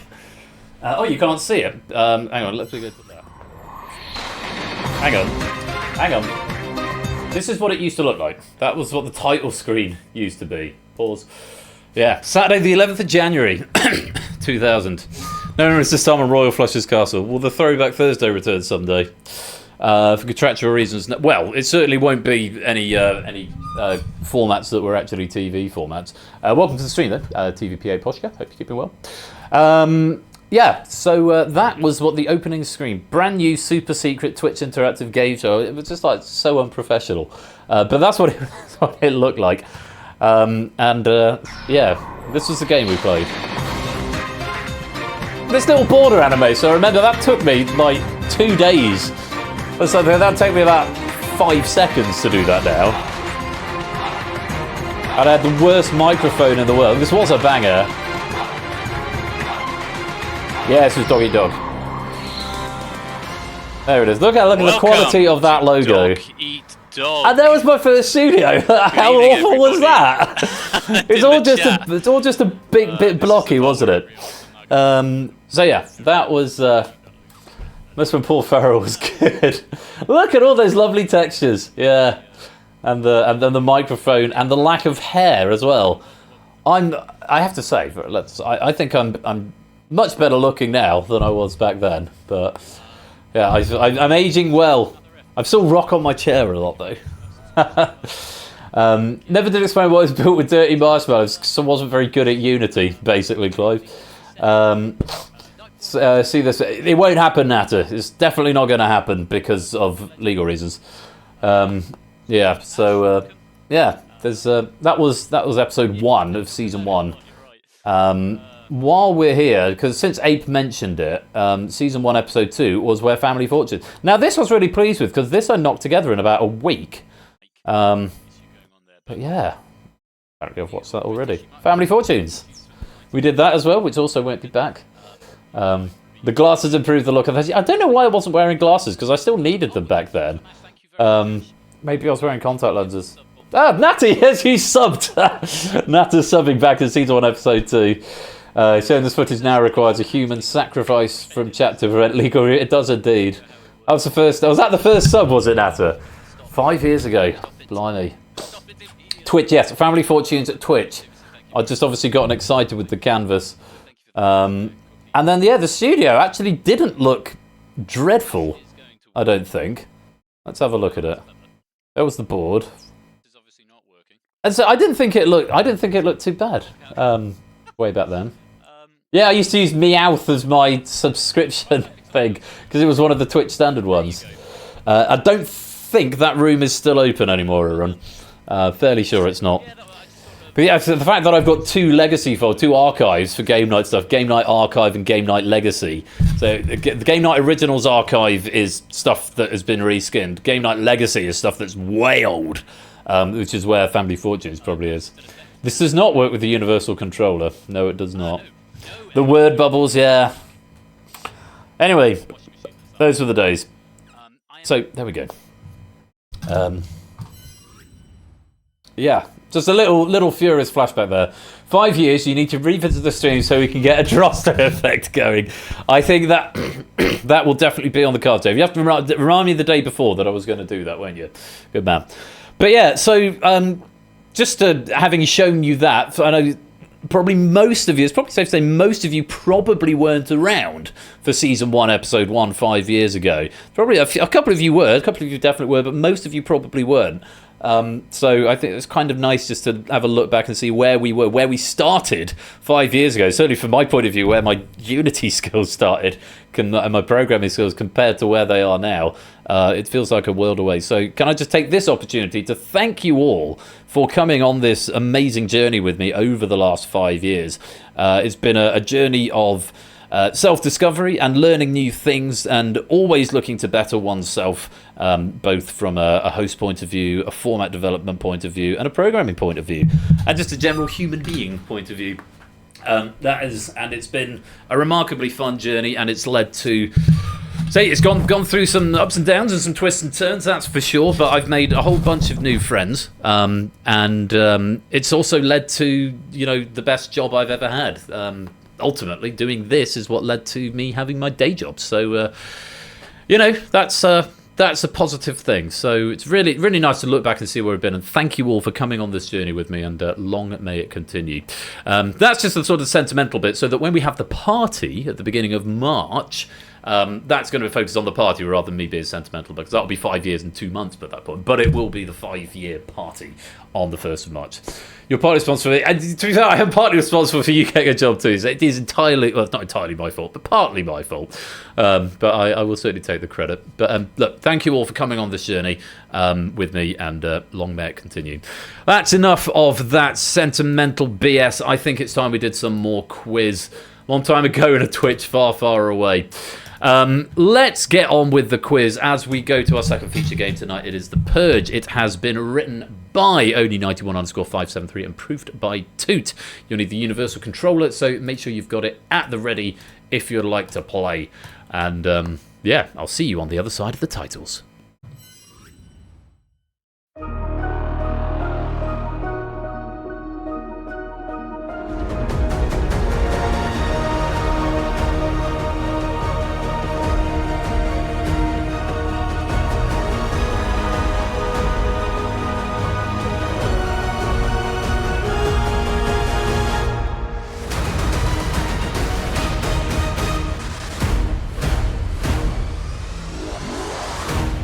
Welcome to the Purge.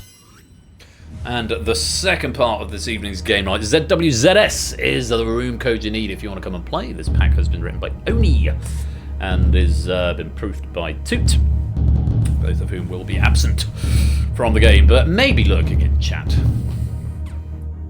Come join while I get my notes up. There they are. And then I order my notes in such a way that I can actually read everything that's on them. By shrinking the cells. The width of the cells. There they go. Oh, God. God, my chest. Apparently running is really bad for me, apparently. Oh, God, now I've got hiccups. Ow, that really hurt. Give me a mo. Just need to make sure that goes away. Kirstuka, welcome to the stream. Happy 5-day. Thank you very much for the kind regards. Lovely to have you with us. Hope you're keeping well. Got blinded by the light. No, I can't sleep until I feel your touch. Etc. Hashtag V. Oh, God. Sorry, I might have to go and get rid of this. Excuse me, stand by. I'll be back in a minute.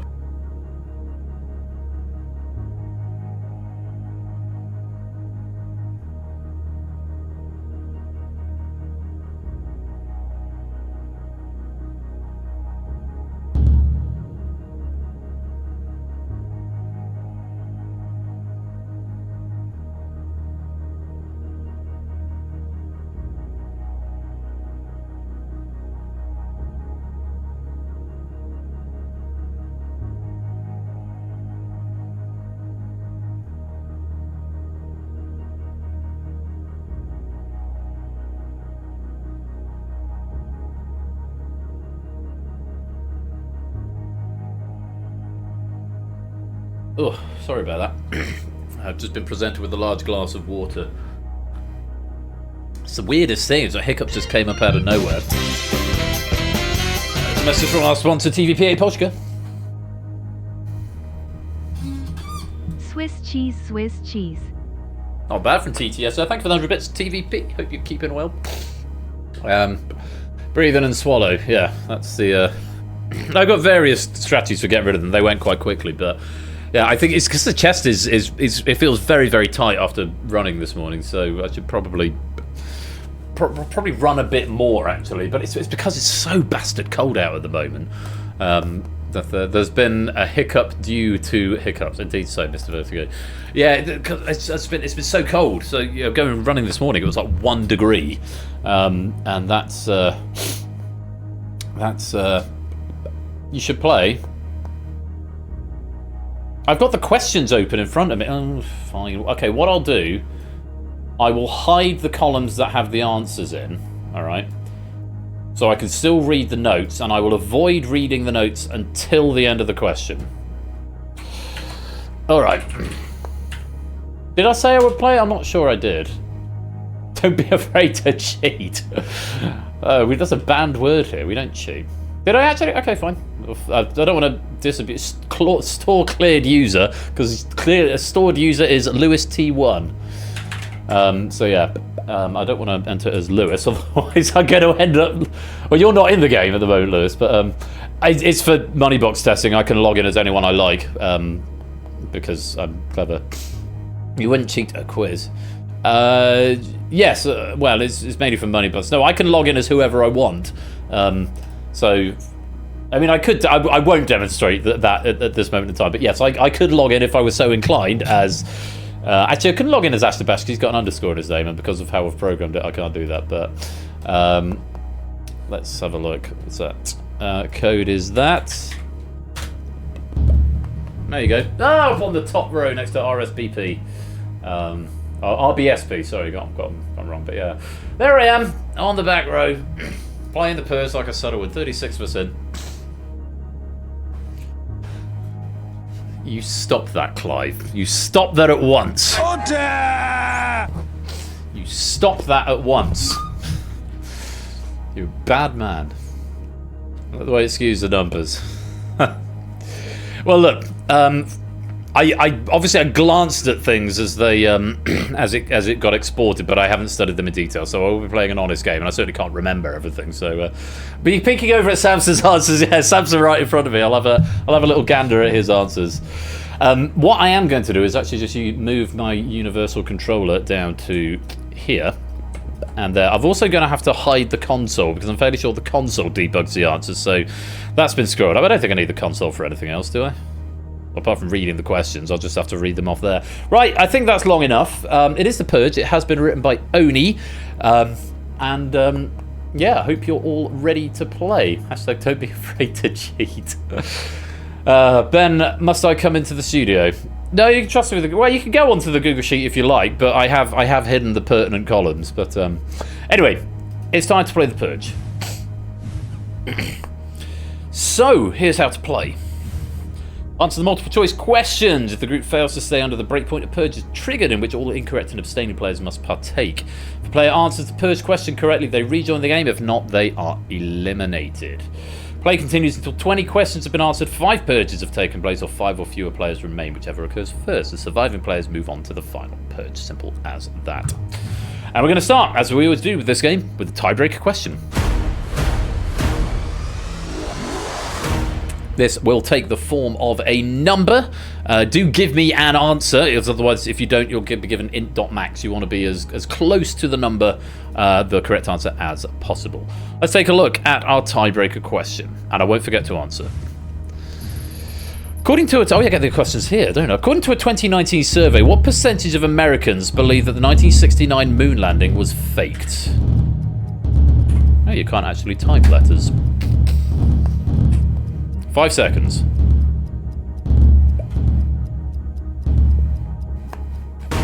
Time. The correct answer. Just making sure I can't see the answer. I can't see the answers. Well, I might have to avoid the final purge questions for now. I can't see the answer of this at all. Nor can I even see the notes. Let me just undo temporarily to see if there are any notes on this. Yes, there are. Shit. I'll tell you the correct answer and then I'll hide the columns again. It's 11%. 5% strongly believe, 6% somewhat believe. This number was as high as 30% in 1970. God, that's so depressing. Yeah, there's possibly, maybe, it's lower than I thought as well. I went slightly higher than that. I'm not going to look at your other, what everyone else's percentages are. But I'm going to move on to the first question of the game. The breakpoint is set at 50%. If more than 50% are incorrect, then we will trigger our first purge. Let's take a look at our first question, and options are Knight, Rook. At the start of a chess game, which pieces are in the 4 corners of the board? I've answered and I know I got that one right. So the only things that I see on the console at this stage are your answers coming in. And that's time. And the correct answer is the Rook. and I've got no further notes on that. The knights are next to the rook, so they're one in from the corners. I think I find out early if it's triggered a purge or not, so I'm going to see here because I'm fairly sure it won't have, but let's find out. How many were wrong? Start the meter. There we go. Yes, so I do find that out early, and I will hide that from my view so that I don't have any previous information from you. Breakpoint was 50%, 6% were incorrect, that's 2 players, and we've avoided a purge. No one abstained on that question, which is great. Let's go on to the next question. Lower the breakpoint to 40%, and here we go. Question number 2. Options are killer whale, blue whale. What species of whale is known as an orca?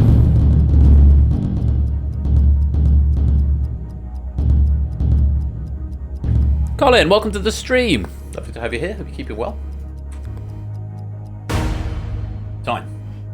The correct answer is a killer whale. Despite the name, no killer whales have ever killed a human in their natural habitat. That's what the note said, but I'm not looking at that screen until the end of the question. You just have to take my word for it.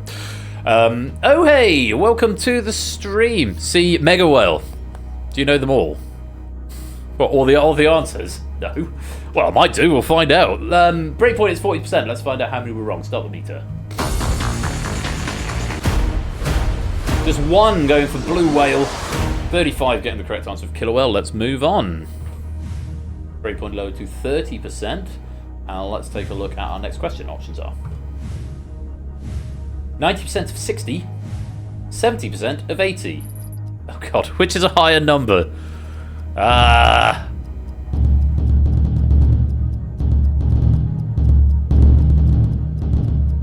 Surely it's that. I can't do it under the time pressure. Time.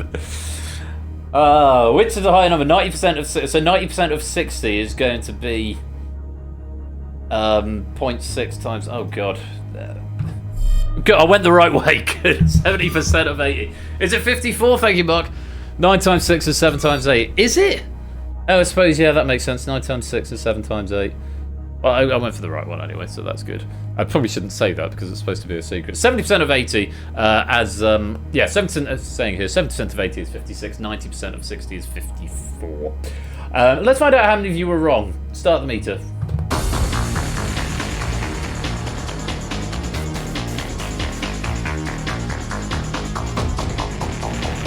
Ooh, wow. We triggered the first purge. Only just breakpoint was 30%, 31% getting it wrong. 11 players going for that answer, and 24 getting it right. So the 24 players who went 70% of 80, you won't have to answer this question. You can still answer it for pennies if you like, but you're not obligated to. But the 11 players who were wrong, you will have to answer this question in order to survive in the game. And I'm just going to scan my console down so I can see who you are.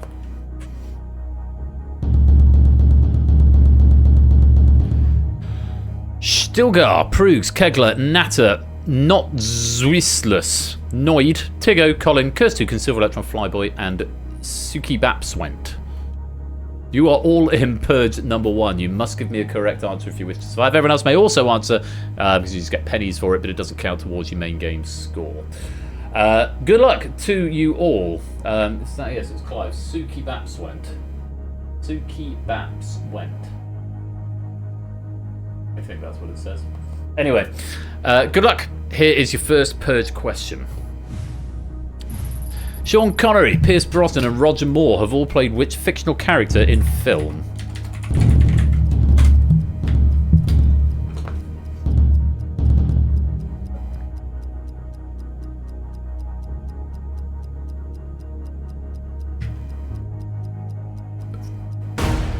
And that's time. Correct answer. James Bond, aka 007. Let's go down to my Purge question notes. And have I got any info? No, I haven't got any information for you that day. They've all played Bond. Sean Connery first, official. It wasn't actually first, but officially first. Pierce Brosnan in GoldenEye, Tomorrow Never Dies, World Is Not Enough, Die Another Day, and Roger Moore in some other ones. Let's find out how many were wrong. Oh, Natter. What did you say? I'm going to have to look at my console again. Bond hashtag. Okay, yeah, that's fine. Hashtag obviously sneaking by, but yes, Bond was the correct answer. And everyone else also getting it right. Very well played. Everyone survives that purge. Just this once, rules. And you're all back in the game. So we get the completely out of place ding that I nicked from the bridge, probably. There's this theory. I don't have the theory. It's not my theory, but I subscribe to the theory that Bond is actually a Time Lord. And he regenerates, which is why you've got, you know, Bond played by different people and fighting, you know, in Vietnam and then fighting in the Cold War and then fighting in post 9/11 stuff. I think I just said that hashtag V. Yeah, it must have been delayed at the Twitch. It must have said that about the same time. No, it's not. It's all the same series, Clive. You've got to learn to listen, Lou. Right, on we go. Breakpoint has been reset to 60%. Let's take a look at the next question. Options are 28.9 million.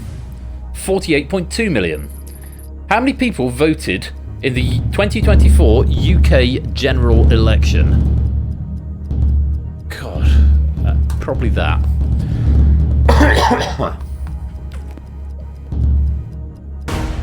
That's time. I feel like the population of the UK is around 70 to 80 million, which means the voting population will be about 50, and I don't think it was anything close to 80%, but let's find out. Yeah, I was right. 28.9 million. 48.2 million registered, but 28.9 million turned up. The 59.8% turnout being the lowest since 2001 and the second lowest in 100 years. So there's people just not turning up to vote for the Tories, but can't quite bring themselves to vote for Labour or the Lib Dems. The Lib Dems did do very well at the last election. See what you've done here, Oni, has got me. You got me talking politics. Yeah, the constituency I voted in was a die-hard blue constituency. Went to the Lib Dems for the first time in 100 years. And then I moved, so now I'm back in a Tory constituency, but I probably won't be here forever. So, anyway, 28.9 million is the correct answer. Let's find out how many of you were wrong. Start the meter.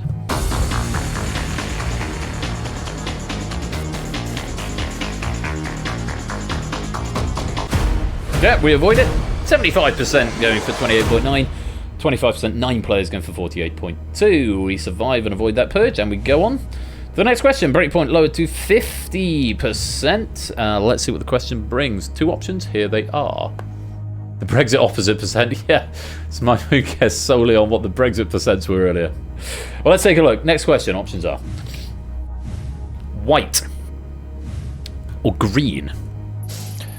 During the Tour de France, the best performer under the age of 26 wears what colour jersey?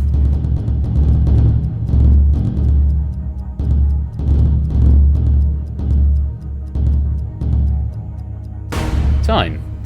The best performer under the age of 26 wears what colour jersey? I have to say I don't know, so I had a guess. A somewhat educated one. Was I right? The correct answer is white. I'm not going to say whether I was right or not. But the correct answer was white. Breakpoint is 50%. How many players were wrong? Start the meter.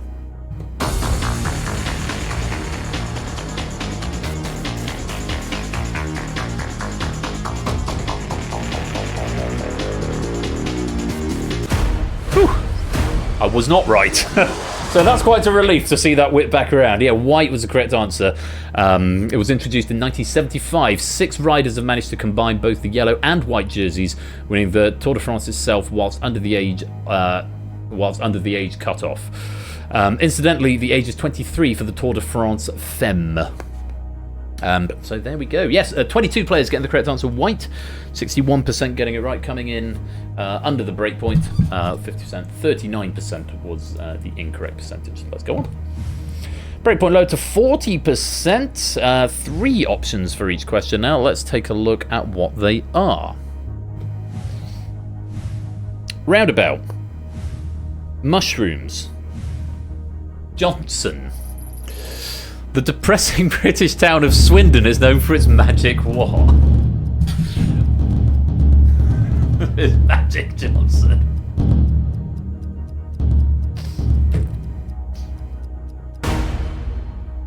And that's time.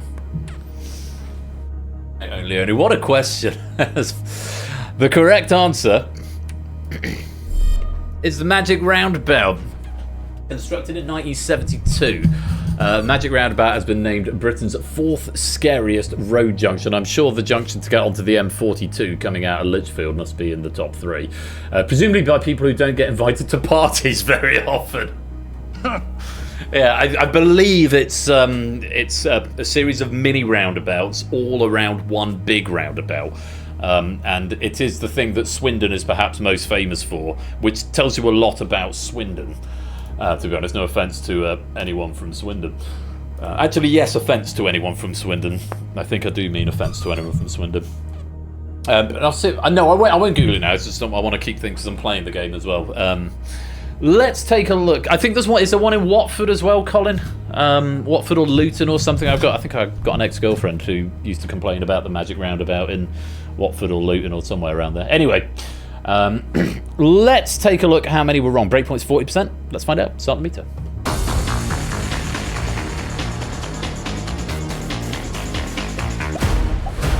So unfortunately, nobody going for Magic Johnson. He's not from Swindon. 6 going for Magic Mushrooms. The majority going for Magic Roundabout. Well played. Let's play on. Breakpoint low to 30%. Well, let's see what the next question brings. Options are Stabiae, Pompeii, Herculaneum. What was the name of the biggest hit by the band Bastille?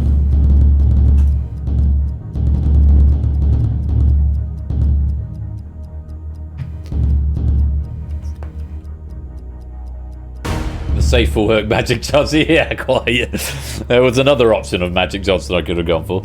If this is a trick question, I'm going to go ballistic. Or bananas, possibly. The correct answer... yeah, it was Pompeii. Released in January 2013, this song was voted biggest song of the 2010s by Absolute Radio listeners. And the walls came tumbling down in the city that we love. Is that one? But if you close your eyes, almost... It is a banger. E17 did Stay BA Another Day in 1994. Very good. As far as I'm aware, Magic Johnson doesn't mean wizard cock. It might do. Pompeii was the correct answer. Let's find out how many were wrong. Start the meter.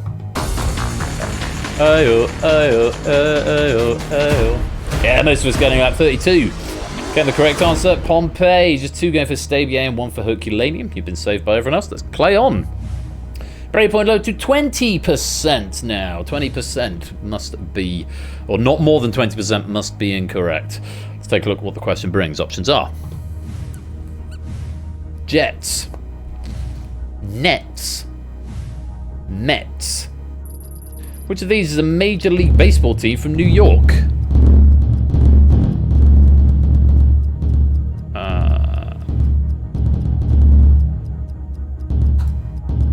Go down to 2. I'll be so annoyed if I'm wrong here. I'll be so annoyed if I'm wrong. Oh, here's a message from our author and sponsor, Only91_573. Help me. I'm stuck in a pub where the people on the table next to me have spent the last 30 minutes having a fully blown debate on what the fruits in umbongo were. Well, what was the conclusion of the debate, Oni, or is it still going on? Thank you very much for the 100 bits, my dude, and for this excellent, excellent question back, which I'm actually playing in and having a wonderful time. We've had one purge, breakpoints at 30% at the moment, and yeah, all is going well. I hope the debate was fruitful, no pun intended. You see what I did there? Hope it was a fruitful debate. Thank you very much, mate, for the 100 bits. Hope you're keeping well. Now, which of these is a Major League Baseball team from New York? Jets, Nets, or Mets? Missed an opportunity to press that button. This is a good question. I had it down to a choice of 2. The correct answer is Mets. I'm trying to be impartial so I don't give anything away as to whether I was right or wrong. Because I have a feeling we may be getting a purge here. 20% is very low, and that's a bit of a coin toss question. Optimat only, welcome to the stream, both of you. Stabiae Another Day. Like it. Where is the... No, yeah, the New York Jets are NFL. The Nets are NBA. Neither of the 3 teams are any good. Hashtag opinions. Right, Mets was the correct answer. How many of you were wrong? Start the meter.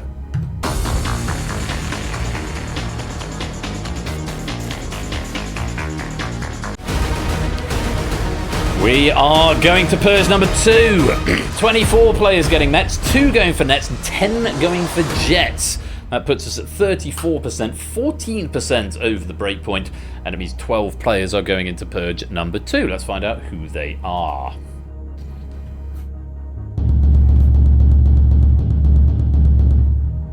They are Portister, Stilgar, Pyro, Vertigo, Natter, Not Zwistless, Marcini, Kirstuken, Silver Electron, RBSP, Flyboy, and Popper the Topper. But not Royal Flush, because I went the right way. I went for Mets. But if you, like Royal Flush, got that question right, you can still answer it to earn yourself pennies if you like. Okay, so still answer the question to get some potential bonus pennies. But the players whose chairs have gone red, you absolutely must answer, and answer correctly in order to stay in the game. Good luck. It's the second Purge question. Take a look at this. What is the name of the ship in the Herman Melville novel Moby Dick? Oh, Lord. I'm going to kick myself. I'm not going to put an answer. Don't know. And that is time. The correct answer. Oh, of course it's the P-Quad. Oh, bloody hell, of course it is. Yeah, no further notes on that one, neither. The P-Quad was the answer. So 12 players were in this Purge. Let's find out how many... Yes, the main ship, I suppose, would probably be more appropriate. Let's see how many of you were wrong. Oh, there's a lot more incorrect ones there. We've got Nostromo from 1, no answer. Ichabod, Boaty McBoatface, Atlantic, Starbuck, Keith, Valiant, Nautilus, and Boaty McBoatface, all incorrect. 2, 3, 4, 5, 6, 7, 8, 9, 10. Just 2 players getting it right. Mr. Vertigo on the front row and Stilgar on the back row.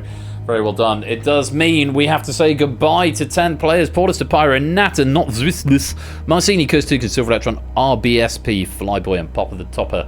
Thank you all very much for playing, but it is a swift and cruel elimination for you. You have been purged. And we reset the breakpoint to 70%. If you have been eliminated, then you can still play along in the background game for pennies, of course. But if you're still in the main game, then hooray for you. Breakpoint 70%. Let's go on to the next question. Options are Clive James, Clive Anderson, Clive Myrie. Which of these people has never hosted a UK episode of Mastermind?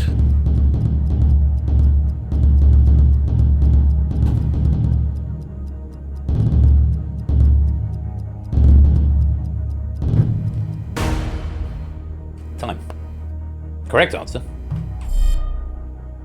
Oh, Clive James. I went the wrong way. Thought it was Clive Anderson. I didn't expect to get that one wrong. Clive Myrie's the current host, and Clive Anderson hosted the version that aired on the Discovery Channel in 2001. Well, there you go.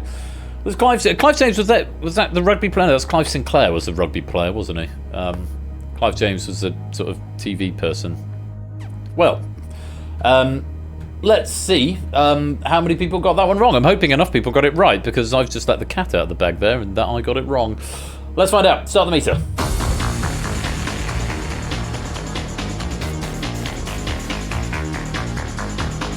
Come on, Hive Mind. Thank you. Hey, nice! 69% were right. Clive James was the Australian comedian, was he? Cool. 5 going for Clive Anderson and 3 going for Clive Myrie. 69%. 18 players getting the correct answer. Clive James. Thank you, Hive Mind. Most grateful. Nice. Let's go on. Breakpoint low to 60%. Let's take a look at the next question. Options are Cambodia, Vietnam, Myanmar. Which of these countries does not border Thailand?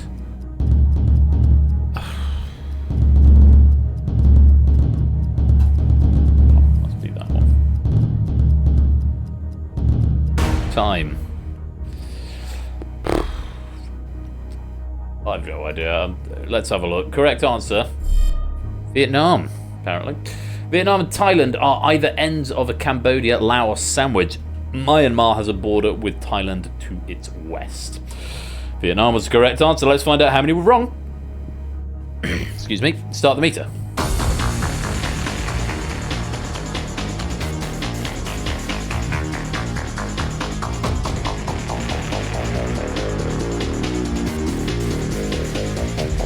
Oh, come on. Piss.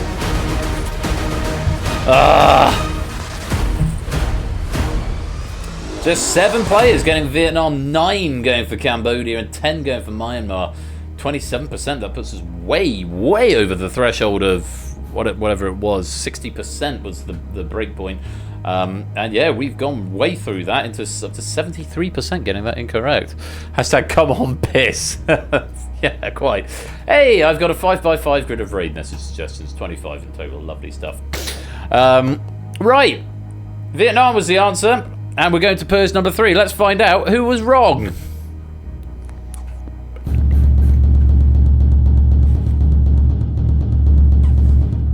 A lot of players. AB Me, JR, Toyota Prius, Stilgarfets, Vertigo Cola, Miss Piggy, Kegler, Mark, Nando, Fluffy Bunny, Opsy, Noid, Tigo, Shapes, Colin, Suki Bapswent, and Ben were all incorrect. Let's hope that we can get that correct in this next question right.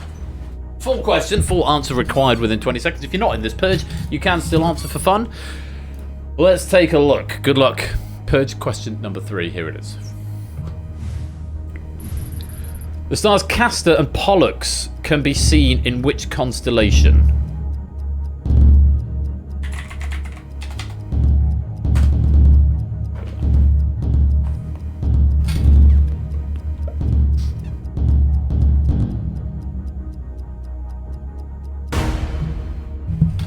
Well, that's time. I will say what I've put down here is a guess, but it is an educated guess based on how the question came out. The stars Castor and Pollux can be seen in which constellation? I will add my guess for anyone who's interested, because there are 2 stars there, Castor and Pollux. I've gone with Gemini, which are twins. Is that a constellation? I feel like it's a constellation. It's a star sign. So I'm hoping it's Gemini, but I don't know. Correct answer. Oh, go on, lad. Self 5. Gemini is the correct answer. Well, we know one person who's survived this purge. I'm happy with that. I'm sure there are lots of constellations that have got 2 stars, but there were 2 in the question, so that was my logic. Let's find out how many people were wrong. Press the button, Ben. Okay, AB Me going for Orion's belt. I mean, the constellation is Orion. The belt is just one part of it. JR going for Cassiopeia. Still going for Ursa Major. Fet's going for Orion. Vertigo for Orion. Miss Piggy for Orion. Tigo for Aries. And Colin for Orion's belt. Again, Orion's belt is not a constellation itself. It is a part of the larger constellation of Orion. Oh, Pollux, indeed. Well, not for me. I'm very happy with that. And if you've gone blue, congratulations, you're back in the game. But for the 1, 2, 3, 4, 5, 6, 7, 8 people who were incorrect on that question, ABMe, JR, Stilgar, Fett, Vertigo, Miss Piggy, Tigo, and Colin, thank you very much for playing, but it's a wrong answer at the wrong time, and you've been purged. Bye. Breakpoint reset to 80%, and half have been purged and half remain, 18 and 18 from our original 36 lineup of 36 players, including me, which is nice. We're going to go on to the next question. I believe we're going up to 4 options for this next one. Let's take a look and see what they are. Emmys, Tonys, Grammys, Oscars. Which of these awards ceremonies was held first? Give that one.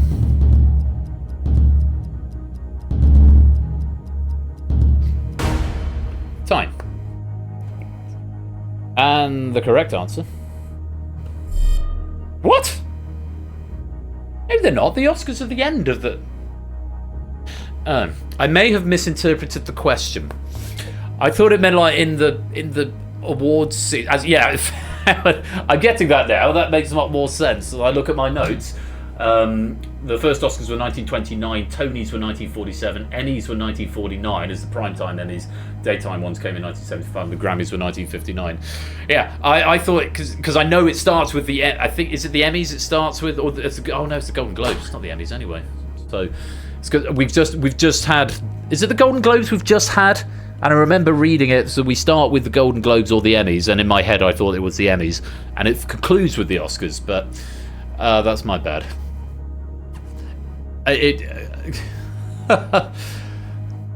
Dude should have really reworded that bad proof. Wow, Samster. No, please don't resign. I need you. I need you on the proofing team. I appreciate what you're doing. But yeah, I just misread the question. Anyway, let's find out how many were wrong. Start the meter. I don't want to dwell on it. It's one of those things. Breakpoint's 80%. We'll probably be fine. We'll probably be fine. We'll probably be fine. We'll probably be fine. See, we were fine. 8 players getting Oscars. 44% going to Artotska. Is that from the Stampy game? Papers, please. Yeah, 8 players saving everyone else. 44% getting it right. 3 go for Grammys, 4 for Tonys, 3 for Emmys, 8 going for Oscars. Had I understood the question, I probably would have gone for Oscars, to be honest. Anyway, let's drain that and move on to the next question. Breakpoint load to 70%, and another 4 options coming in, and they are Urdu, Hindi, Gujarati, Punjabi. Which of these languages has the most speakers in India? I think I know this.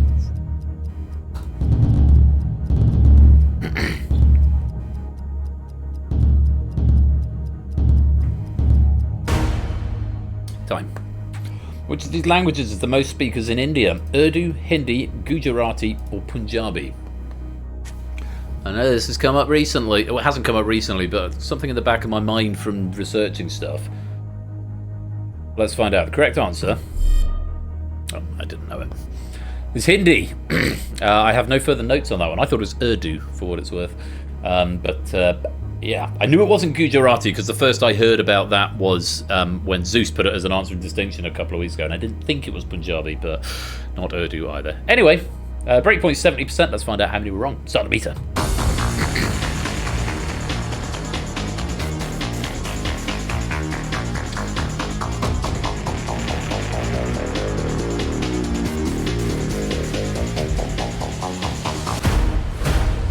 Perfectly timed with the loot there. 50% getting it right. 9 players going for Hindi, 4 for Urdu, 1 for Gujarati, and 4 for Punjabi. We survive again. And go on to the next question, lowering the breakpoint to 60%. Let's take a look and have a see what the options are. Simply Red, Yellow Magic Orchestra, Green Day, Deep Blue Something. Which of these bands would hypothetically have the highest wavelength?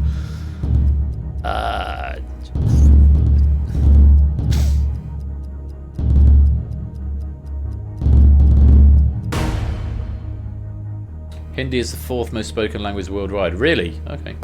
That is time up. Just quit the app, Colin. I can't do anything about that. That's what we call user error in the trade. I can't do anything about that one, I'm afraid. If you rejoin with the same account, you should be able to come back in. So get yourself back in. It should let you reconnect. The code's still up there at the top. The correct answer: Simply Red. Infrared has high wavelength and low frequency. Ultraviolet has low wavelength and high frequency. In an additional scientific tangent, Simply Red are crap. Hashtag opinions from Odie there. Breakpoint is 70%, 60%, one of those. Let's find out how many were wrong. Start the meter.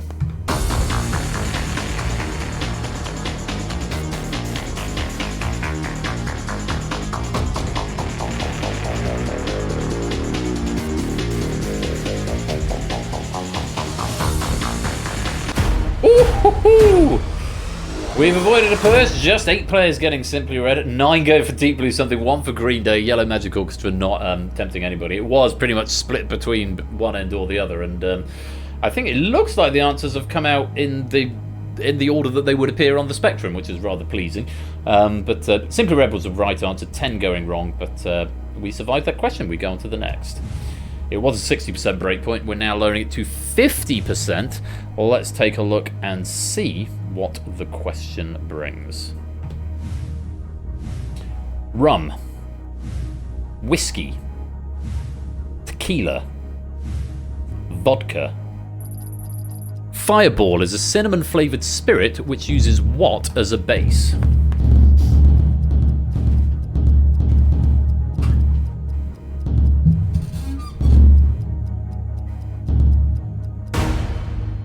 Time.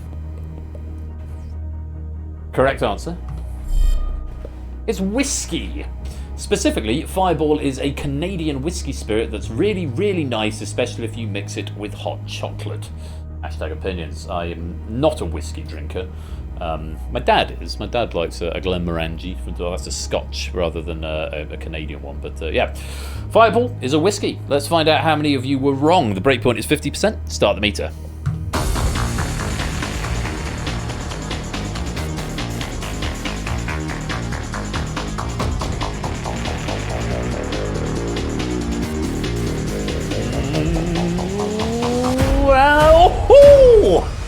Look at that, right on the breakpoint. Remember, it must exceed the breakpoint, and that one exactly matched it. 50% of players going for whiskey, 4 for rum, 4 for tequila, and 1 for vodka. So we have the bar filled up, but it did not exceed the breakpoint, which means we get to survive another day. Let's go on to the next question. Breakpoint lowered to 40%. Let's see what happens with these options. Let's take a look. Indeed, JR plays games. Greater than does not equal greater than or equal to. Options are France, Germany, the Netherlands, Sweden. Armand Duplantis, current pole vault world record holder, competes for which country?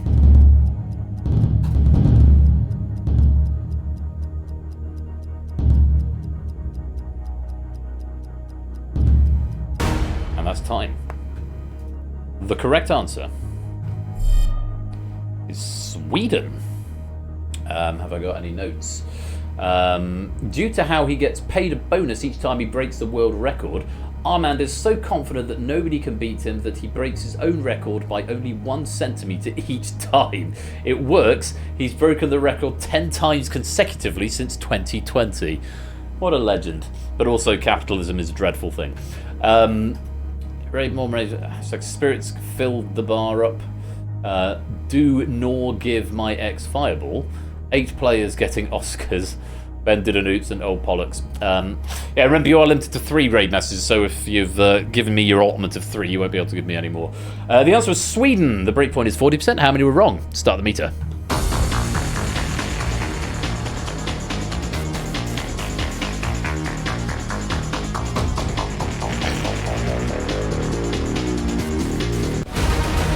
We triggered a purge. 10 players got Sweden, but unfortunately not enough to get under that breakpoint. 56% were incorrect, which means that 54%, beg pardon, 44%, can't maths, were incorrect, and the breakpoint was 40%. 2 going for France, 5 going for the Netherlands, nobody for Germany. Let's find out who was wrong.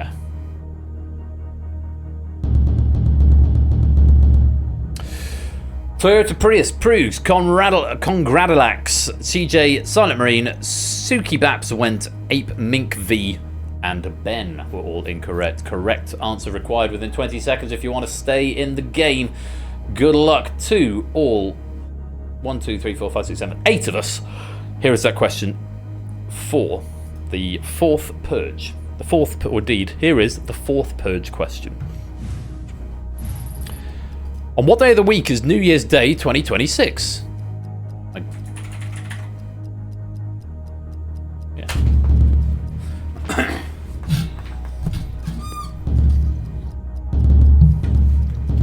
That feels quite charitable. Shit, it's not. Is it? No, it can't be because it's 2025. So my thought process there just went, unless it's a leap year this year, which of course it can't be. Because it's an odd numbered year. The correct answer, yeah, Thursday, because it's one, isn't it, 1 ahead each year? Unless it's a leap year. What do my notes say? Oh, let me uncover my notes. It's not a leap year, so it's one day on from the Wednesday that it was in 2025. Yeah, because Christmas Day and New Year's Day to Christmas 2024 and New Year's Day 2025 are always the same day, and unless it's a leap year, it goes forward one, so it makes it Thursday. Hurrah! Yeah, I got that one right. you may have deduced from that. Let's find out how many got it wrong. Correct answer was Thursday. Ooh, a few wrong answers creeping in there. Let me check my notes. We've got a Monday, a Wednesday, a Saturday, a Sunday, and a Friday. All of those are incorrect. Very well done to Silent Marine, CJ Binks, and Ben, who were all correct. Toyota Prius, Ape, Prugs, Clive, and Conradlac. Unfortunately, it's a wrong answer at the wrong time. Thank you all very much for playing, but I'm afraid you have been purged. 13 players remain. The breakpoint is reset to 90%, and I believe there are only 5 questions left in the pack. So, let's see what happens as we go to the next one. The breakpoint is 90%, and we've got 5 options now per question. Let's take a look at the next one. Options are snake. Snake. Rat. Ox. Horse. Dragon. According to the Chinese Zodiac, 2025 is the year of which animal? Oh, you should know this. I think it's that. I think it's that.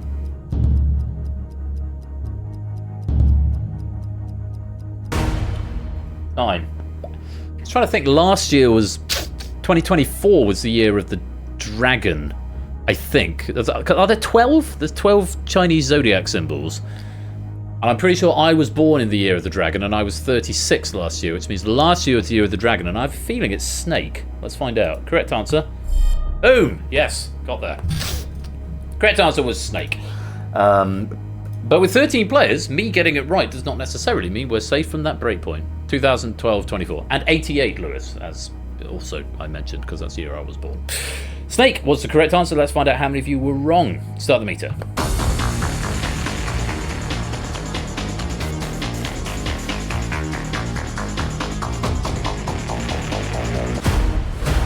Hey, nice! 9 players getting snake, 69%, 2 going for rat, 1 for horse, 1 for dragon. So that's just 4 players getting it wrong, but accounting for 31% of the vote. So decent chunky percentage per player now, but that's always the way when we get down to 13. Let's go on. Breakpoint lowered to 80%. Let's take a look at the next question. Options are medicine, literature, physics, oh god, chemistry, I know what this is going to be, peace. Achieving the awards age 17, the youngest ever Nobel Prize winner won in what category?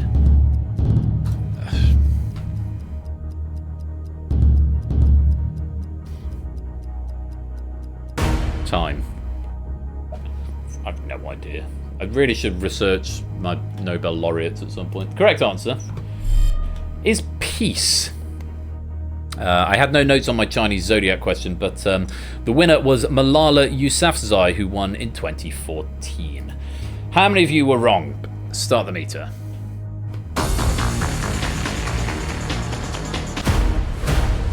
Most of us getting it right. I did think, unless it's someone else. The question actually came out quite well, but I thought Malala, I'm fairly sure, won the Nobel Peace Prize, and I know she wasn't yet an adult when she did. So 1 player going for chemistry, no one going for medicine, literature, or physics, and 12 people going for peace.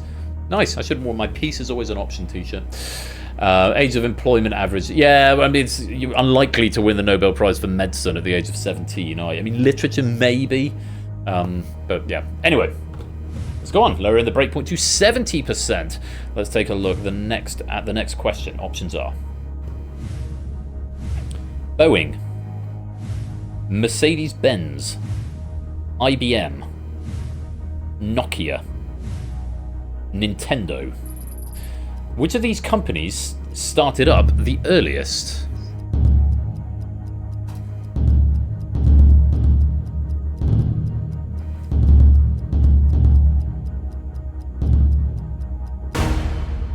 Time. The correct answer. Wow. Nokia. I would not have guessed that. And in fact, I did not guess that.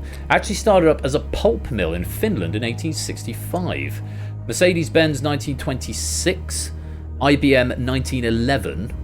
Boeing 1916. The one I went for, Nintendo 1889. I knew Nintendo was much earlier than people thought. And I thought Carl Benz didn't invent the motor car until the 20th century. And I know Nintendo was pre-20th century. Boeing was on the first flight was until 1903, so Boeing was always going to be later than that. And IBM's computers and shit, isn't it? And Turing didn't really invent the. Oh, apparently IBM was 1911 before Turing. And Boeing 1916, 13 years after the first flight. But I did not anticipate Nokia being 1865. Well, IBM is computers and stuff. Yes, it is. Well, let's find out how many people were wrong. Start the meter.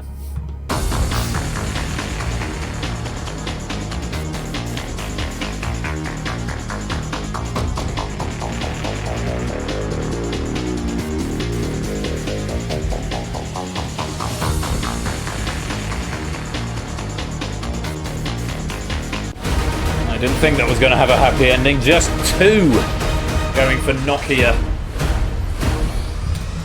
Well, it means 2 people are exempted, but they're still able to answer, but they're not necessarily guaranteed it's the vibe, because it depends on how many get it right. But it means the rest of the players, 11 of them I believe, are going to have to face this Purge question, the 5th Purge question.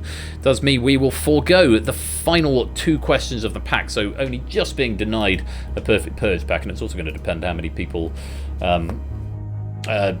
survive this one. But let's find out who is in Purge number 5 first of all. If I scroll down, I can actually have a look. Ralph, Kegler, Mark, Nando, Fluffy Bunes, Opsy, Noid, Shapes, CJ Binks, Silent Marine, and me are all in Purge number 5. Sam and Colo are not guaranteed a place into the final. Depends how many people survive, but a good chance of it. Good luck to all of the players in this Purge. Let's take a look at the question. In which US state is the Circuit of the Americas home of the Formula One US Grand Prix since 2012? Name a state.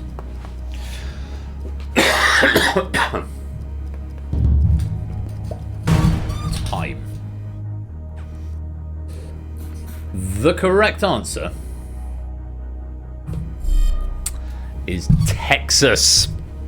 Specifically in Austin. It's the first attempt to bring F1 to the US that actually stuck. Having a circuit that's effectively the greatest hits of other good tracks helps. Alaska, that would be interesting. I went for not that. How many were wrong? Just so we're cards on the table. Yeah, I went for California. It seemed as good a guess as any, but yes, unfortunately not the right answer. Mark and Opsy going for Nevada, Noid going for Ohio, CJ going for Florida, Silent Marine going for Illinois, and I went for California. Unfortunately, not to be for me, but I had fun. I think that's probably the first time I've played the Purge. First, maybe second. It does mean, sadly, for Mark, Opsy, Noid, CJ, Silent Marine, and me, good hustle, but unfortunately, it's the wrong answer at the wrong time. And we've all been purged. It does mean it is time for the final Purge. 7 players remain, so again, 2 questions off the full main game getting asked, and 2 too many players for it to be a perfect Purge pack. But pretty bloody close, Ona, you have to say. Good writing, good predictions. We'll forego those last 2 questions, and how this is going to work now.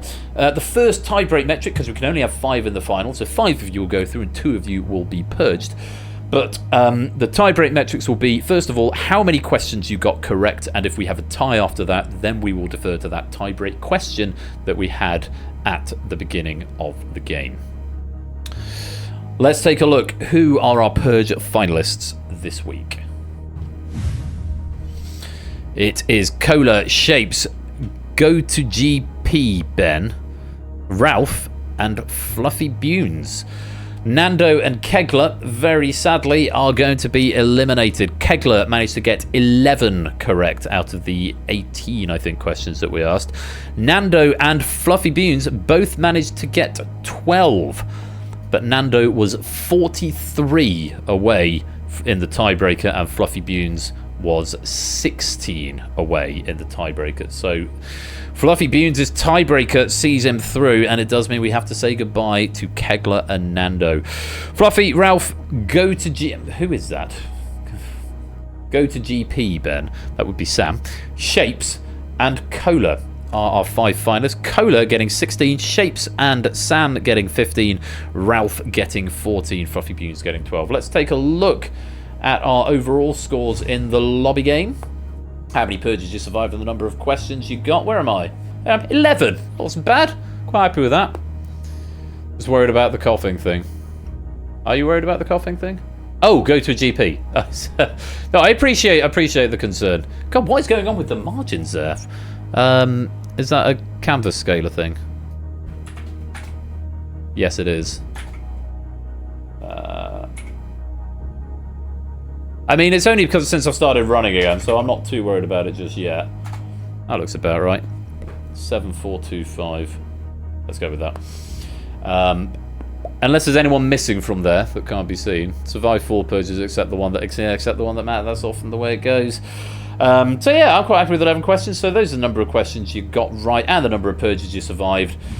But it's down to these 5: Fluffy, Sam, Shapes, Lupine, and Cola. It's time for the final purge.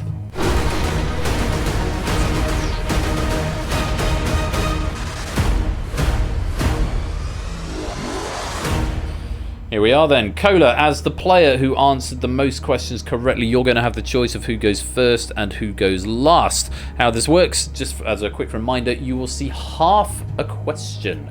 Half a question. Based on that question, you need to decide whether to play or pass. If you play and you get it right, if you play, you get to see the full question. If you get it right, then you get to pick someone else to eliminate. If you pass and they get it wrong, then they eliminate themselves. But if you play and get it wrong, or you pass and they get it right, then you yourself are eliminated.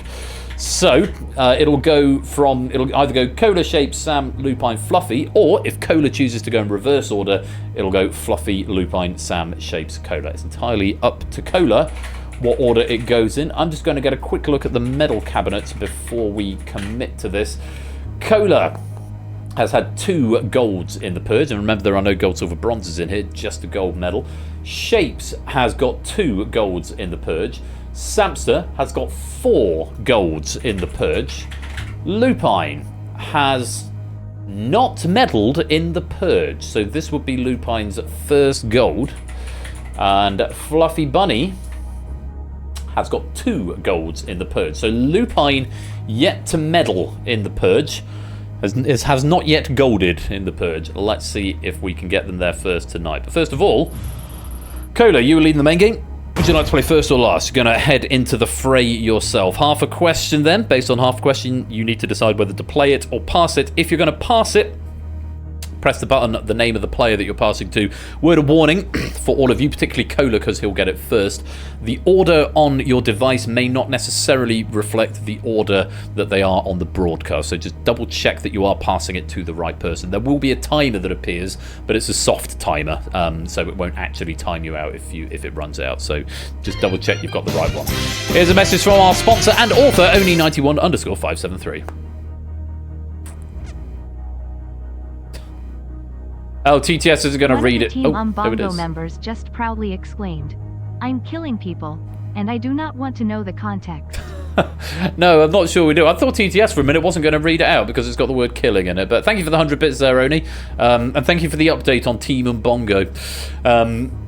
Cola, half a question for you. Good luck. Take a look at this. And decide whether you want to play or pass. Particularly in the Congo. Who played Maurice? Play or pass?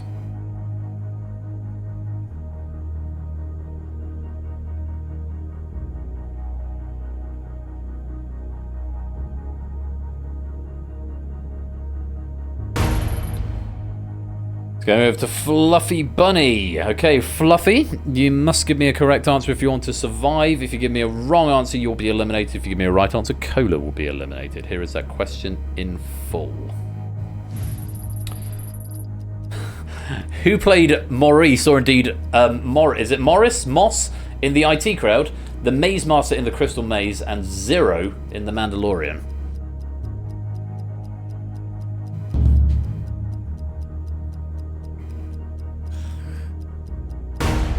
And time. A quick word of warning, even if you pass the question or you're in the final purge, but it's not your question, you can still answer. It's still worth pennies for you.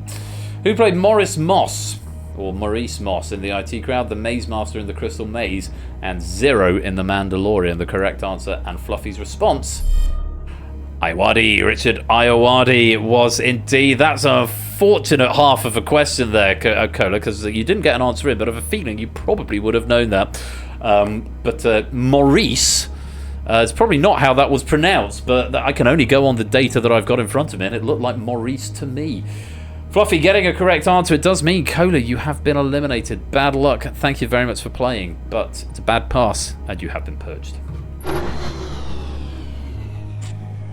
Well answered indeed. Fluffy Bunny saves himself, and play moves on to Shapes. Based on half a question, decide whether you want to play or pass, Shapes. How many years?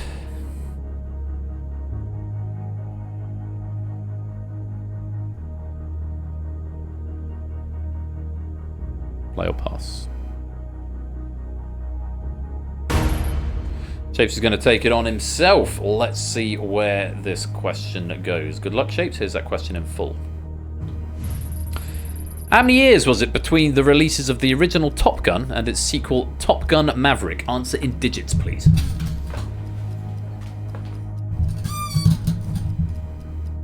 Five seconds.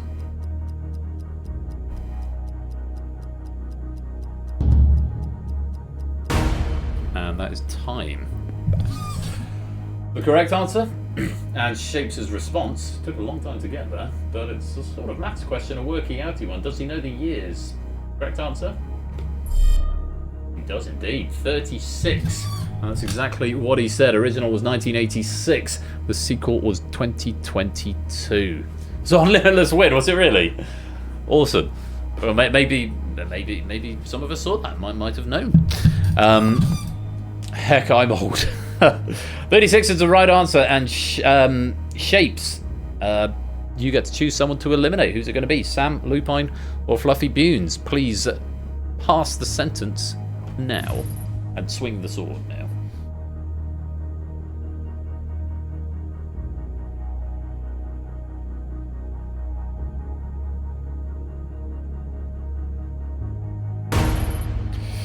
Goes for GP, Ben. At some point, if it persists after I go to running on Tuesday, Sam, then I will consider doing that. But unfortunately, you're not going to get... Sorry, boss, says Shapes. You're not going to get a chance to face a final purge question this time. It's not going to be a fifth gold. It's a good answer from Shapes. And Sam, you have been purged. Lupine is next into the fray. A play or a pass of this question to decide whether they're going to get to continue in the game. Half a question for you then, Lupine. The composer, play or pass?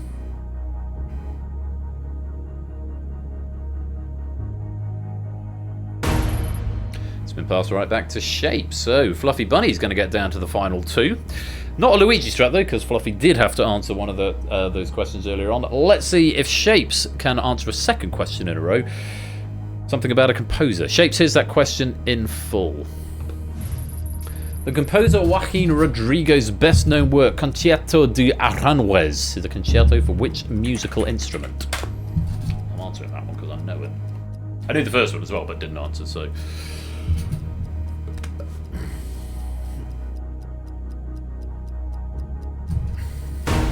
Time. Composer Joaquin Rodrigo's best-known work, Concierto de Aranjuez, is a concerto for which musical instrument? The correct answer... the guitar, the classical guitar, acoustic guitar. Despite not playing the guitar, Rodrigo was actually a pianist. The concerto is a staple of guitar work in classical music. But yes, Rodrigo was a pianist. He wrote some wonderful works for piano. Including that. Oh no, that was Albanath. Was that Albanath? I can't even remember. Maybe I'm actually chatting shit and I actually don't know anything. Who's a new public chatter? Cola, welcome to the stream. You've been here all night pretty much, but first time public chat. Lovely to have you here. Ralph! It was a bad pass. Shapes knew the answer, and I'm afraid you have been purged. Which means we have a Shapes Fluffy final. Let's go back to the medal cabinet. I think it was 2-2, wasn't it? It's not going to be Ralph's first Purge victory tonight. Was it 2-2? Yes, 2 golds each. So one of you is about to win a 3rd gold medal. And it's Fluffy who gets to decide in which direction the question goes. Based on half a question, Fluffy, is it going to be a play or is it going to be a pass? Here's half a question. What kind of curry? You're going to take it on yourself, okie dokie. Well, let's see if you can secure your own victory or whether it's not going to be a happy ending for you. Good luck. Here is that question in full. What kind of curry gets its name from a Portuguese dish of meat marinated in wine and garlic?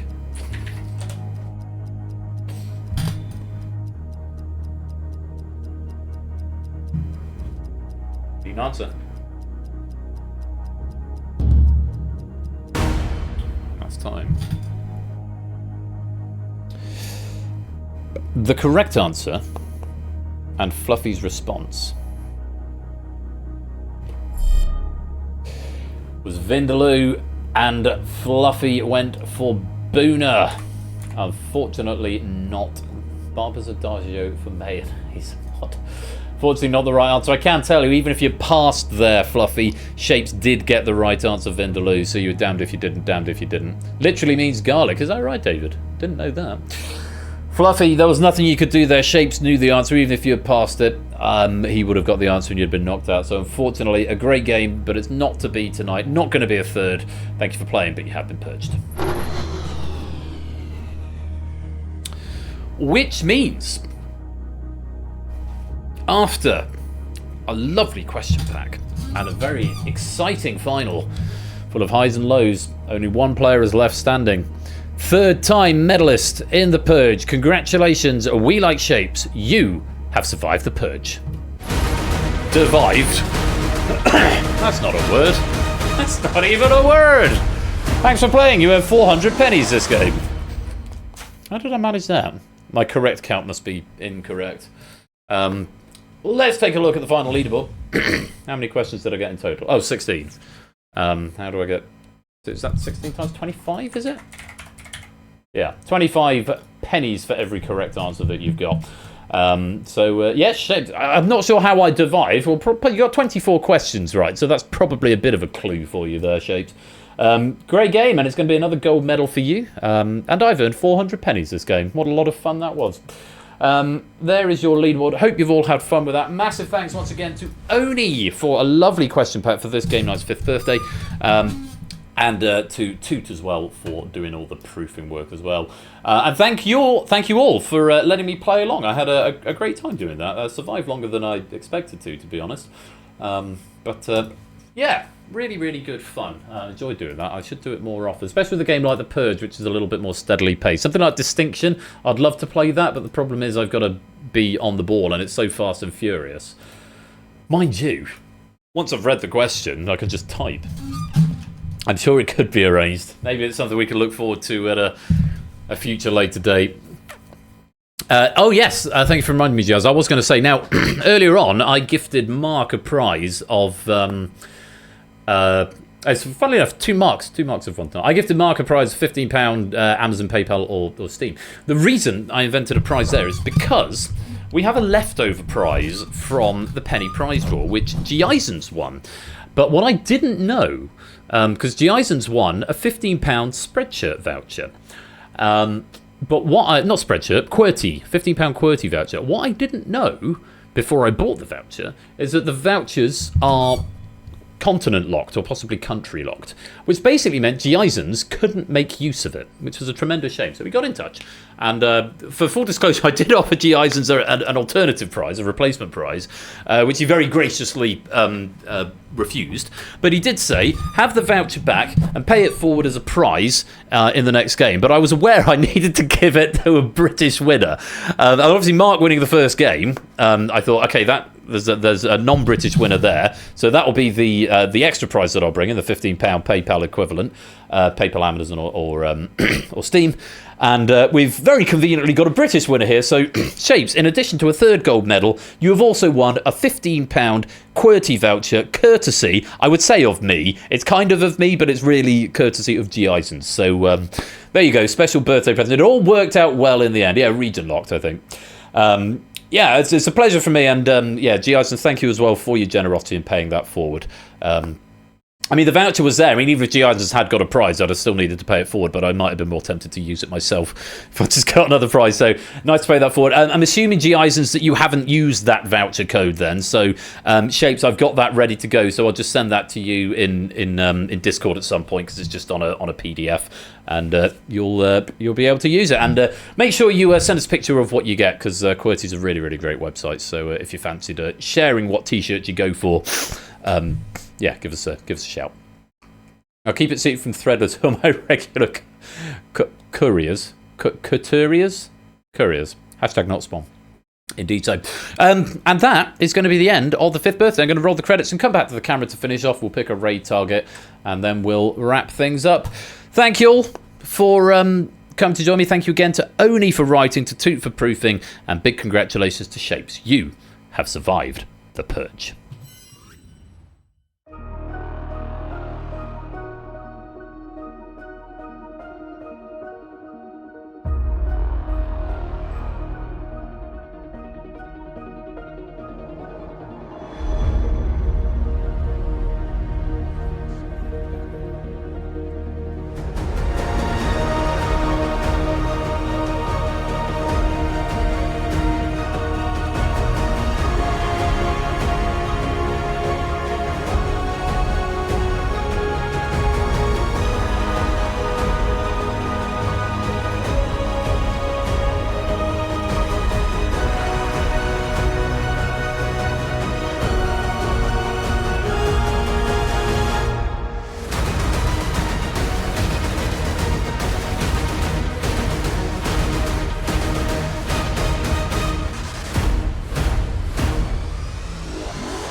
Sorry, there's a bit of background noise there. I thought all my other ones were muted, and I've just gone to look for some potential raid targets. Now, couple of potential raid targets. It would be good to return the favour to Huds, who's still going at this time of night playing Sonic Frontiers.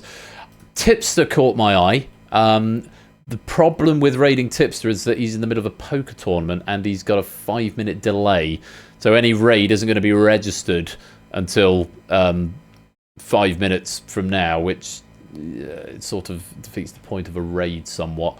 So we've also got Ridicrash playing Half-Life, Hardyway, Gooey's playing Tomb Raider, Messy Coda's just gone online as well, GDQ's on Crazy Taxi at the moment. Yeah, I'm always somewhat slightly reluctant to raid people that have got 85,000 viewers, but Crazy Taxi could be quite fun. But I think we're going to give it to Huds. I suspect Huds will probably pay it on to GDQ anyway, so I think it's going to be Huds tonight, just paying back the favour he gave us on Thursday. And that is going to be the end of the stream. Thank you all so much for coming to join in with Game Night's official 5th birthday. As I mentioned earlier on, we are going to be having a party towards the end of the season. It's going to be another big charity stream, a big sponsored charity stream, where we'll have a full day of things, and it's going to be really good fun. Thank you all for the last 5 years. It's been an amazing experience. I've made so many friends and had such a good time, and it's led to so many good things in my life. So maybe you found us from Hardyway, Comrade Lack, because I know we've raided them in the past. Thank you all for being a part of this journey. It's been an incredible 5 years, and here's to the next 5. And here's to the party at the end of Season 17. Raid message suggestions then. Happy birthday game night. Maybe. Everyone remembers the ambient loop. Old fart just manages to sneak out. Sit there and I will stroke your head. I quite like that. Dogs don't have chins. I like that. Birthday cake or death. That's really good. Mark Golded in Danger Zone. Popper Topper. Stabia another day. Don't be afraid to cheat. A long time ago in a Twitch far, far away. Come on. Piss. IBM is computers and stuff. Barber's Adagio for mayonnaise. Having gone through them, I'm down to 5. I'm going to take out Happy Birthday Game Night. That feels a bit too on the nose. Sit there and I will stroke your head. I do like that one. And dogs don't have chins. Come on. Piss. That's on the short list as well.